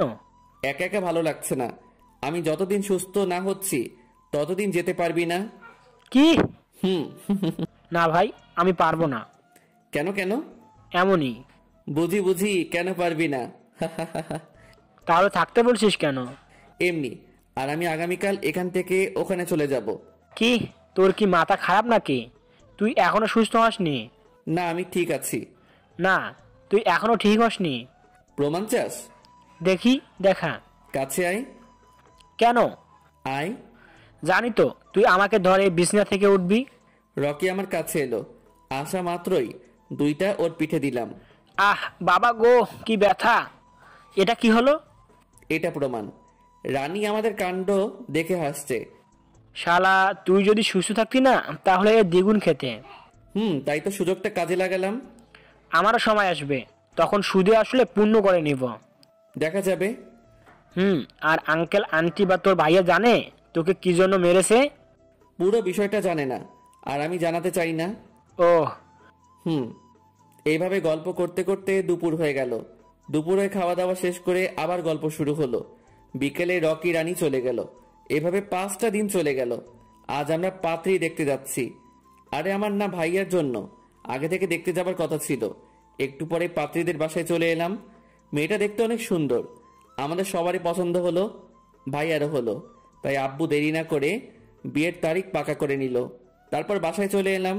বিয়ে হবে 3 দিন পরে। তবে ভাবির একটা কিউট বোন আছে, কিন্তু দুঃখের বিষয় এটা যে সে পিচ্ছি, খুব পিচ্ছি না, এই 8-9-এ পড়ে। না হলে ওর সাথেই শুরু করতাম। রাতে ছাদে দাঁড়িয়ে দাঁড়িয়ে আকাশের দিকে তাকিয়ে আগের স্মৃতিগুলো মনে করেছি, আর নীরবে চোখের পানি ফেলছি। আমার মনের ভিতর যেমন অন্ধকার হয়ে আছে, ঠিক তেমনি আকাশটাও অন্ধকার হয়ে আছে। আকাশে কোনো চাঁদ নেই, শুধু তারাগুলো চিকচিক করে জ্বলছে। পৃথিবীর নিয়মটা বড়ই অদ্ভুত। যাকে আমি সবচেয়ে বেশি ভালোবাসলাম সেই আজ আমার দুঃখের কারণ হয়েছে। আজ কেমন নিজেকে নিজের কাছে খারাপ লাগছে। কেউ আমার কাঁধে হাত রাখলো। তাড়াতাড়ি চোখ মুছে পিছনে ঘুরে দাঁড়ালাম। দেখি ভাইয়া, তুমি কখন এলে? এইমাত্র। কি করিস? এই তো দাঁড়িয়ে। তুই এখন কেমন হয়ে গেছিস? কেমন হয়েছি? আগে কত চঞ্চল ছিলি, আর এখন নিশ্চুপ থাকিস। আর এমনি সব সময় কি মানুষ একই রকম থাকে? না। ঠিক আমিও চেঞ্জ হয়ে গেছি। কলেজে কি হয়েছিল যে তোকে পুলিশে ধরে নিয়ে গেছে? তেমন কিছু না, এমনি একটু মারপিট করেছিলাম তাই। মিথ্যা বলিস কেন? ওই পুলিশ অফিসার যে বলল তুই নাকি শিমুল সাহেবের মেয়েকে কিডন্যাপ করেছিস, তাই? ভাইয়ার কথা শুনে চুপ হয়ে গেলাম। কি বলবো বুঝতে পারছি না। কথা বলিস না যে? কিছু না, এমনি। এগুলো বাদ দাও। বল। আর তুই না বললেও আমি ঠিক জেনে যাব। আরে তেমন কিছু না। তোকে বলা লাগবে না, আমি খোঁজ নিয়ে নিব। আর মেয়েটা কি বা তার বাবাকেও কিছু বলতেই দিচ্ছি না। কিছু একটা তো কাহিনী আছে। আচ্ছা তাহলে শোনো। বল। ভাইয়াকে প্রথম থেকে সব বললাম। এগুলো বলতে বলতে কেঁদে দিলাম। ভাইয়া আমাকে ধরে কেঁদে দিল, আমিও ভাইয়াকে জড়িয়ে ধরে কাঁদতে লাগলাম। মেয়েটাকে ভুলে যাওয়াই ভালো। মেয়েটা অনেক বড় ভুল করেছে, তা ক্ষমার অযোগ্য। আবার নতুন করে শুরু কর। জানি প্রথম ভালোবাসা ভুলে যাওয়া অসম্ভব, কিন্তু মানুষের পক্ষে সম্ভব। মানুষ চেষ্টা করলেই পারবে। তুইও চেষ্টা করলে পারবি ইনশাল্লাহ। ইনশাল্লাহ। চল খাবি? চলো। নিচে এসে খেয়ে নিলাম, তারপর রুমে এসে শুয়ে পড়লাম। রাইসার কথা খুব মনে পড়ছে। চোখ দিয়ে আবার পানি বের হয়ে গেল। এভাবে আরো 5টা দিন হয়ে গেল। ভাইয়ার বিয়ে হয়ে গেছে, এখন আবার চলে যাব। যেখানে থাকি সেখানেই। এই নে গাড়ির চাবি। ওখানে তো একটা গাড়ি আছে। তোর ভাইয়া তোকে এটা দিল, নিয়ে নে। আগে বলবা তো? আজ থেকে এটা তোর। আর শোন, আর খ্যাত গেরাবে কলেজ যাবি না, আর এই গাড়ি নিয়ে কলেজে যাবি। আম্মু আব্বুর ভাইয়া ভাবির কাছ থেকে বিদায় নিয়ে চলে এলাম। আসতে 1 ঘন্টার মতো লাগলো। এসে গাড়ি পার্কিং করে দরজা খুলে ভিতরে চলে এলাম। বাসার আরো একটা চাবি ছিল, তাই দারোয়ান চাচার বাসায় চাবি নিয়ে আসার জন্য যেতে হয়নি। রুমে এসে সবকিছু রেখে ফ্রেশ হয়ে নিলাম। তারপর ছাদে চলে এলাম। সূর্য এখনো অস্ত যায়নি, তবে কিছুক্ষণ পর চলে যাবে। ফোনটা বের করে রকিকে ফোন দিলাম। ফোন ধরতেই বললাম, আসসালামু আলাইকুম, কেমন আছিস? ওয়ালাইকুম আসসালাম। আলহামদুলিল্লাহ ভালো, তুই? আলহামদুলিল্লাহ ভালো। কোথায় তুই? আমি তো রানীর সাথে আছি। আর তুই চলে এসেছিস? আচ্ছা তাহলে ঘোর, সকালে দেখা হবে। ফোন কেটে দিলাম। ছাদে কিছুক্ষণ থেকে নিচে চলে এলাম। এসে ওযু করে নামাজ পড়তে গেলাম। নামাজ থেকে এসে 2টো ব্যাগ নিয়ে বাইক নিয়ে বাজারের দিকে রওনা দিলাম। রান্নার জন্য কিছু নেই, তাই কিছু সবজি মাংস চাল কিনে বাসায় এলাম। এসে রান্না চাপিয়ে দিলাম। রান্না শেষ হলো আর এশার আজানও হয়ে গেল, তাই নামাজ পড়ে এলাম। নামাজ পড়ে এসে খাওয়া দাওয়া করে নিলাম। খাওয়া দাওয়া শেষ করে এসে বই নিয়ে বসলাম। কিছুক্ষণ পরে ঘুমিয়ে পড়লাম। সকালে আজ সবাই নতুন এক রাকিবকে দেখবে। আমি কালো জিন্স পরলাম, নীল রঙের কোট, চুলগুলো স্প্রেক করা, হাতে ঘড়ি। আমাকে এখন নায়কদের মতো দেখাচ্ছে। তারপর রকিকে ফোন দিলাম। রিসিভ করতে বললাম, কিরে কোথায় তুই? এই তো বাসা থেকে বের হলাম। তাড়াতাড়ি আয়, আর বাসায় আয়। ঠিক আছে। ফোন কেটে দিলাম। 10 মিনিট পর রকি এলো। আরে বেটা, এভাবে হাঁ করে আছিস কেন? মামা, তোমাকে তামিল নায়কদের মতো লাগছে। তাই? কত মেয়ে যে তোমার উপর ক্রাশ খাবে আল্লাহই জানে। তাই নাকি? মামা দাঁড়া, তোরে নায়ক বানিয়ে দিচ্ছি। আমি ব্যাগ থেকে কিছু পোশাক বের করে রকিকে দিয়ে বললাম, নে এগুলো পরে আয়। না থাক, আমি এভাবে ঠিক আছি। নে বলছি। আর আমি তোর বস, আর তুই আমার পিএ, নিশ্চয়ই ভুলে যাসনি? না। তাহলে পরে আয়। This is my order. দে দে। রকি পোশাক চেঞ্জ করে এলো। মামা এবার বলো, তোমাকে কেমন লাগছে? অনেক সুন্দর লাগছে। এখন চলো কলেজে যাওয়া যাক। গ্যারেজ থেকে গাড়িটা বের করে আনলাম। এই গাড়িতে যাবি নাকি? উঠে আয়। এটা ভাইয়ার উপহার হিসেবে দিয়েছে, আর বলেছে প্রতিদিন যেন এই গাড়িতে করে কলেজ যাই। রকি গাড়িতে উঠলো। তারপর কলেজ চলে এলাম। দোস্ত, দেখেছিস সবাই কেমন করে গাড়ির দিকে তাকিয়ে আছে? দেখছি। আজ দেখবি কতজন বন্ধু হওয়ার জন্য আসবে। দেখি কতজন আসে। নিশি, গাড়িটার দিকে তাকা। গাড়িটা অনেক দামি। আমাদের কলেজের কোনো শিক্ষক বা ছাত্রছাত্রীদের সামর্থ্য নেই এমন গাড়ি কেনার। হঠাৎ করে আমাদের কলেজে কে এলো যে এত দামি গাড়িতে করে আসছে? গাড়ি দেখা বাদ দে, ওই দুটো গাড়ি থেকে কে বের হচ্ছে আগে দেখ। রকিব আর রাকিব? সেটাই তো দেখছি। গাড়ি থেকে নামলাম। চারদিক থেকে সবাই ঘিরে ধরলো। সবাই বলা বলে শুরু করে দিয়েছে, এর কাছে এত দামি গাড়ি কোথা থেকে এলো, আরো অনেক কিছু। Hello guys, listen to me. সবাই চুপ হয়ে গেল। রকি আবার বলল, যাকে সবাই খ্যাত বলেন, ফকির ভিখারি জানেন, আসলে সে এমনটা না। ধরতে গেলেই আপনারাই এর কাছে ফকির ভিখারি হবেন। এ হচ্ছে সাকিব চৌধুরীর ছোট ছেলে রাকিব চৌধুরী। আমি মুচকি এসে বললাম, মামা তুমি তো ফাটিয়ে দিলা, সবাই অবাক হয়ে তাকিয়ে আছে। থ্যাঙ্কস বেটা, থ্যাঙ্কস। মজা বাদ দিয়ে এখন থেকে চলো। Please side. আমরা চলে এলাম, এসে একটা গাছের নিচে বসলাম। অনেকেই আমাদের কাছে এসে বন্ধুত্ব করতে চাইলে আমিও বন্ধুত্ব করলাম, না করলে বলতো বড় লোকের ছেলে বলে অহংকার করছে। তাই না হলে ভুলেও এদের মতো অহংকারীদের সাথে বন্ধুত্ব করতাম না। নিশি আর ঋতু এলো। ওয়াও, তোমাদের দেখতে তামিল মুভি নায়কদের মতো লাগছে। ধন্যবাদ। তোমরা কেমন আছো? ভালো, তোমরা? আলহামদুলিল্লাহ ভালো। দাঁড়িয়ে কেন, বসো। নিশি আর ঋতু বসলো। খেয়াল করলাম একজোড়া চোখ অনেকক্ষণ ধরে আমার দিকে তাকিয়ে আছে। কে তাকিয়ে আছে নিশ্চয়ই বলতে হবে না। দেখলাম রাইসা আমাদের দিকে আসছে। রাইসা কেমন শুকিয়ে গেছে, আর চোখের নিচেও কালো দাগ পড়ে গেছে। রাইসার এমন অবস্থা দেখে বুকের ভিতর কেমন একটা ঝোড়ো হাওয়া বয়ে গেল, কিন্তু কেন এমন হলো বুঝতে পারছি না। রাইসা এসে বলল, রাকিব, তোমার সাথে কিছু কথা ছিল। আমি কিছু বললাম না, উঠে হাঁটুতে লাগলাম। তখন রাইসা আমার হাত ধরে নিল। হাত ছাড়েন। আমার কথাটা একবার শোনো। হাত ছাড়তে বলছি। একটু আমার কথাটা শোনো। ঘুরে হাতটা এক ঝটকায় টেনে নিয়ে করে 2টা থাপ্পড় মেরে দিলাম। রাইসা টাল সামলাতে না পেরে নিচে পড়ে গেল। তোকে আমার হাত ধরার অধিকার কে দিয়েছে? আমার ভুল হয়ে গেছে। এখন আবার কোন প্রতিশোধ নেওয়ার জন্য অভিনয় করছিস? আমার ভুল হয়ে গেছে, আমাকে ক্ষমা করে দাও। তোকে আবার ক্ষমা? কখনো না। তোর মতো বিশ্বাসঘাতক বেঈমানকে ক্ষমা করা যায় না। তোরে বিশ্বাস করলাম, আর তুই কি করলি? আর কিছু বললাম না, আমি ওখান থেকে চলে এলাম। রাইসা ওখানে পড়ে পড়ে কাঁদছে। কাঁদুক, তাতে আমার কি। একটু পরে ক্লাসের ঘন্টা পড়লো। রাইসা এলো, এখনো কেড়েই যাচ্ছে। স্যার আসলো, ক্লাস শুরু হলো। এক একে সব ক্লাস শেষ হলো। যাওয়ার সময় রাইসা আবার হাতটা টেনে ধরলো। আবার রাগ উঠে গেল। রেগে ঠাস করে থাপ্পড় দিয়ে দিলাম। এই তো সমস্যা কি? আমাকে ক্ষমা করে দাও, আমি অনেক বড় ভুল করেছি।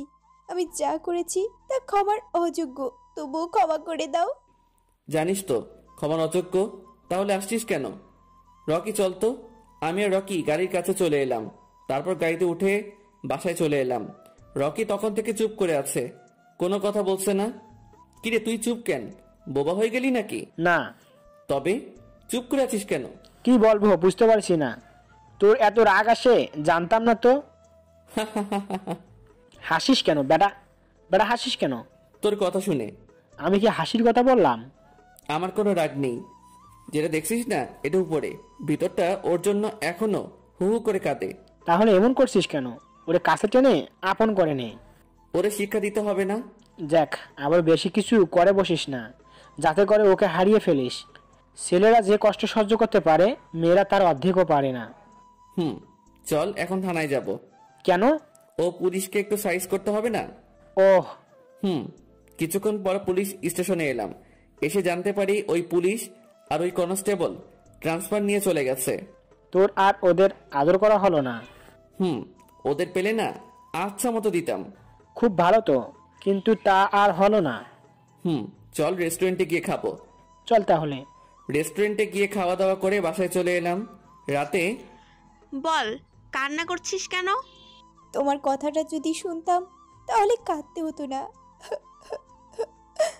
ওরে খুব ভালোবেসে ফেলেছি। খুব তো বলেছিলি এমন কিছু হবে না। কিছু হবে না তাহলে কাঁদিস কেন? একটা কথা জেনে নে, মানুষের মন কখন কি চাই সে নিজেও জানে, কখন কাকে ভালোবাসে সে নিজেও জানে না।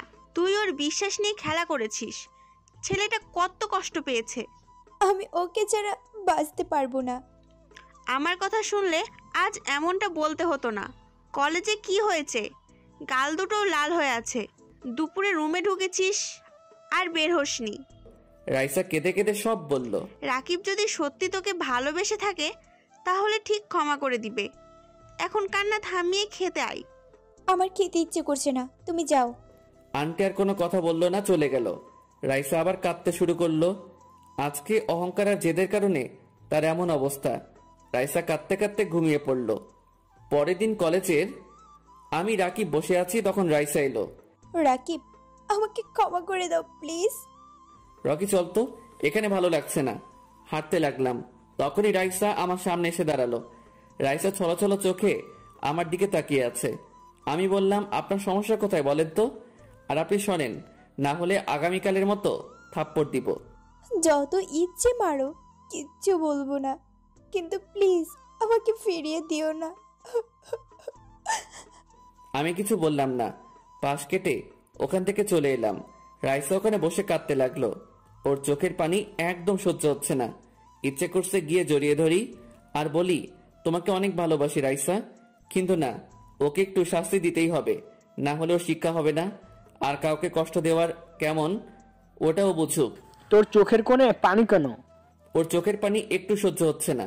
এতই যখন ভালোবাসিস তাহলে কষ্ট দিচ্ছিস কেন? কষ্ট কেমন ও একটু বুঝুক।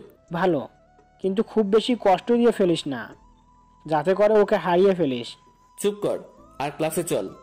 পরের দিন, আমাকে ক্ষমা করে দিয়ে আপন করে নাও, আমি আর সহ্য করতে পারছি না। তোকে আবারও ভালোবাসবো আর তুই আবার ধোকা দে, তাই না? কেউ একবার বিশ্বাস ভেঙে দিলে না, তার উপর আর বিশ্বাস করা যায় না। তোকে খুব ভালোবাসতাম, কিন্তু তুই শুধু ছলনা করলি। এখন তোর জন্য কোনো ফিলিংস নেই। আমার ফিলিংসগুলো তুই নিজের হাতে হত্যা করেছিস। প্লিজ ক্ষমা করে দাও, আর এবার কোনো অভিনয় না, সত্যি তোমাকে অনেক ভালোবাসি। হ্যাঁ, এটা তোর নাটক, হয়তো এখনো কোনো কিছু বদলে নিতে আসছে, তাই এমন করছিস। রাইসা এবার আমার পায়ের কাছে বসে পা জড়িয়ে ধরলো। প্লিজ আমাকে ক্ষমা করে দাও, প্লিজ, আমার অনেক বড় ভুল হয়ে গেছে। সবাই দেখছে, দেখুক, আমাকে ক্ষমা করে দাও প্লিজ। পা সরিয়ে নিয়ে চলে এলাম। রাইসা ওখানে বসে বসে কাঁদতে লাগলো। এইভাবে একটা সপ্তাহ পার হয়ে গেল। রাইসাকে অনেক অপমান অবহেলা থাপ্পড় দিয়েছি, কিন্তু রাইসা বারবার নির্লজ্জতা মতো এসে বারবার বলেছে, প্লিজ ক্ষমা করে দাও আর আমাকে আপন করে নাও। আমি আর নিতে পারছি না।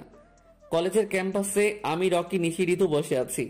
কলেজ গেটের দিকে চোখ গেল, দেখি রাইসা আমাদের দিকে আসছে। রাইসা এখন অনেক শুকিয়ে গেছে, চোখের নিচে কালি পড়ে গেছে। ভালো মতো খাওয়া দাওয়া করে না, ঠিক মতো ঘুমায় না, আর মনে হয় সবসময় কান্না করে। রাইসা এসে আমার সামনে দাঁড়ালো। কিছু বলবেন? আজ থেকে আর বিরক্ত করব না, আর তোমাকে জ্বালাতন করবে না, এইটা বলে যে রাকিব আমার ভুল হয়ে গেছে, আমাকে ক্ষমা করে দাও। রাইসার চোখের পানি ওর গাল বেয়ে বেয়ে গড়িয়ে পড়ছে।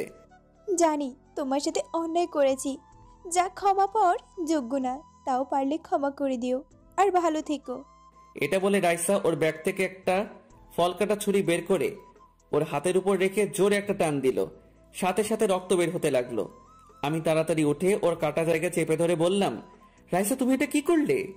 আমাকে ক্ষমা করে দিও, তাহলে পরপারে গিয়ে একটু শান্তি পাবো, না হলে পাবো না। তোমার কিছু হবে না, তোমার কিছুই হতে দিব না। রকি, তাড়াতাড়ি গাড়ি নিয়ে আয়। রকি চলে গেল। রাইসা আমার কাঁধে ঢলে পড়লো। এই রাইসা, কথা বলো, এই কথা বলো না। রাইসা কোনো কথা বলছে না, জ্ঞান হারিয়ে ফেলেছে। রকি গাড়ি নিয়ে এলো। রাইসাকে তাড়াতাড়ি গাড়িতে উঠালাম। রকি গাড়ি চালাতে লাগলো। আমি রাইসাকে ধরে আছি। আজ রাইসার যদি কিছু হয়ে যায় তাহলে নিজেকে কখনো ক্ষমা করতে পারবো না। হাসপাতালে চলে এলাম। রকি তাড়াতাড়ি নেমে হাসপাতালের ভিতরে চলে গেল। আমিও তাড়াতাড়ি নেমে ভিতরে গেলাম। রকি আগে থেকে সবকিছু বলে রাখাতে নার্স এসে তাড়াতাড়ি করে আইসিইউতে নিয়ে গেল। 1 ঘন্টা পরে রাইসার এখনো জ্ঞান ফিরেনি। চোখ দিয়ে অঝরে পানি পড়ছে। অনেক কষ্ট হচ্ছে। ওর যদি কিছু হয়ে যেত তাহলে নিজেকে কখনো ক্ষমা করতে পারতাম না। কাঁদিস কেন? ডাক্তার তো বলেছে কিছুই হবে না। ওর কিছু হয়ে গেলে নিজেকে কখনো ক্ষমা করতে পারতাম না রে। কিছুই তো হয়নি, এখন কান্না থামা। একটু পর রাইসার জ্ঞান ফিরল। জ্ঞান ফিরতেই বলল, আমাকে বাঁচালে কেন? আমি কিছু বলছি না, চুপ করে শুধু ওর দিকে তাকিয়ে আছি। কিছু বলছো না কেন?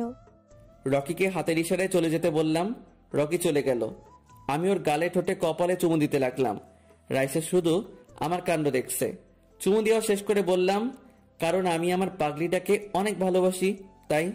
তাহলে এত কষ্ট দিলে কেন? আমার বিশ্বাস ভালোবাসা নিয়ে খেলা করেছিল তো, তাই তোমাকে একটু শিক্ষা দিলাম। Oh, I love you. I love you too. তোমার এমন অবস্থা কেন? তোমাকে দেখে একটু ভালো লাগছে না, অনেক বাজে লাগছে। তোমার জন্য এমন হয়েছে। সরি এত কষ্ট দেওয়ার জন্য। তুমি কোনো ভুল করনি, আমি ভুল করেছি। তোমাকে বারবার ধোকা দিয়েছি, অনেক কষ্ট দিয়েছি। আরে পাগলি, কাঁদো কেন? সব ভুলে যাও আর নতুন করে শুরু করি। 10 দিন পর আমি এখন বাসর ঘরের সামনে দাঁড়িয়ে আছি। যেতে কেমন ভয় ভয় করছে। যা দোস্ত, ভালো করে বিড়ালটা মারিস। ভয়ে ভয়ে ভিতরে গেলাম, ঠাস করে দরজা লাগিয়ে দিলাম। আমাকে দেখে রাইসা বসা থেকে উঠে এসে পা ধরে সালাম করতে গেলে তখন ধরে নিলাম, আল্লাহর সামনে ছাড়া অন্য কারো সামনে মাথা নত করা ঠিক না। চলো নামাজ আদায় করে আল্লাহর কাছে দোয়া চেয়ে নেই। তারপর দুজনে নামাজ আদায় করে আমাদের ভবিষ্যৎ জীবনের জন্য দোয়া করলাম। আপনারা দোয়া করবেন যেন সারা জীবন সুখী রাখতে পারি। তারপর আর কি, এখন খেলা হবে খেলা। BPL, IPL, kabaddi, badminton, football সব খেলা হবে।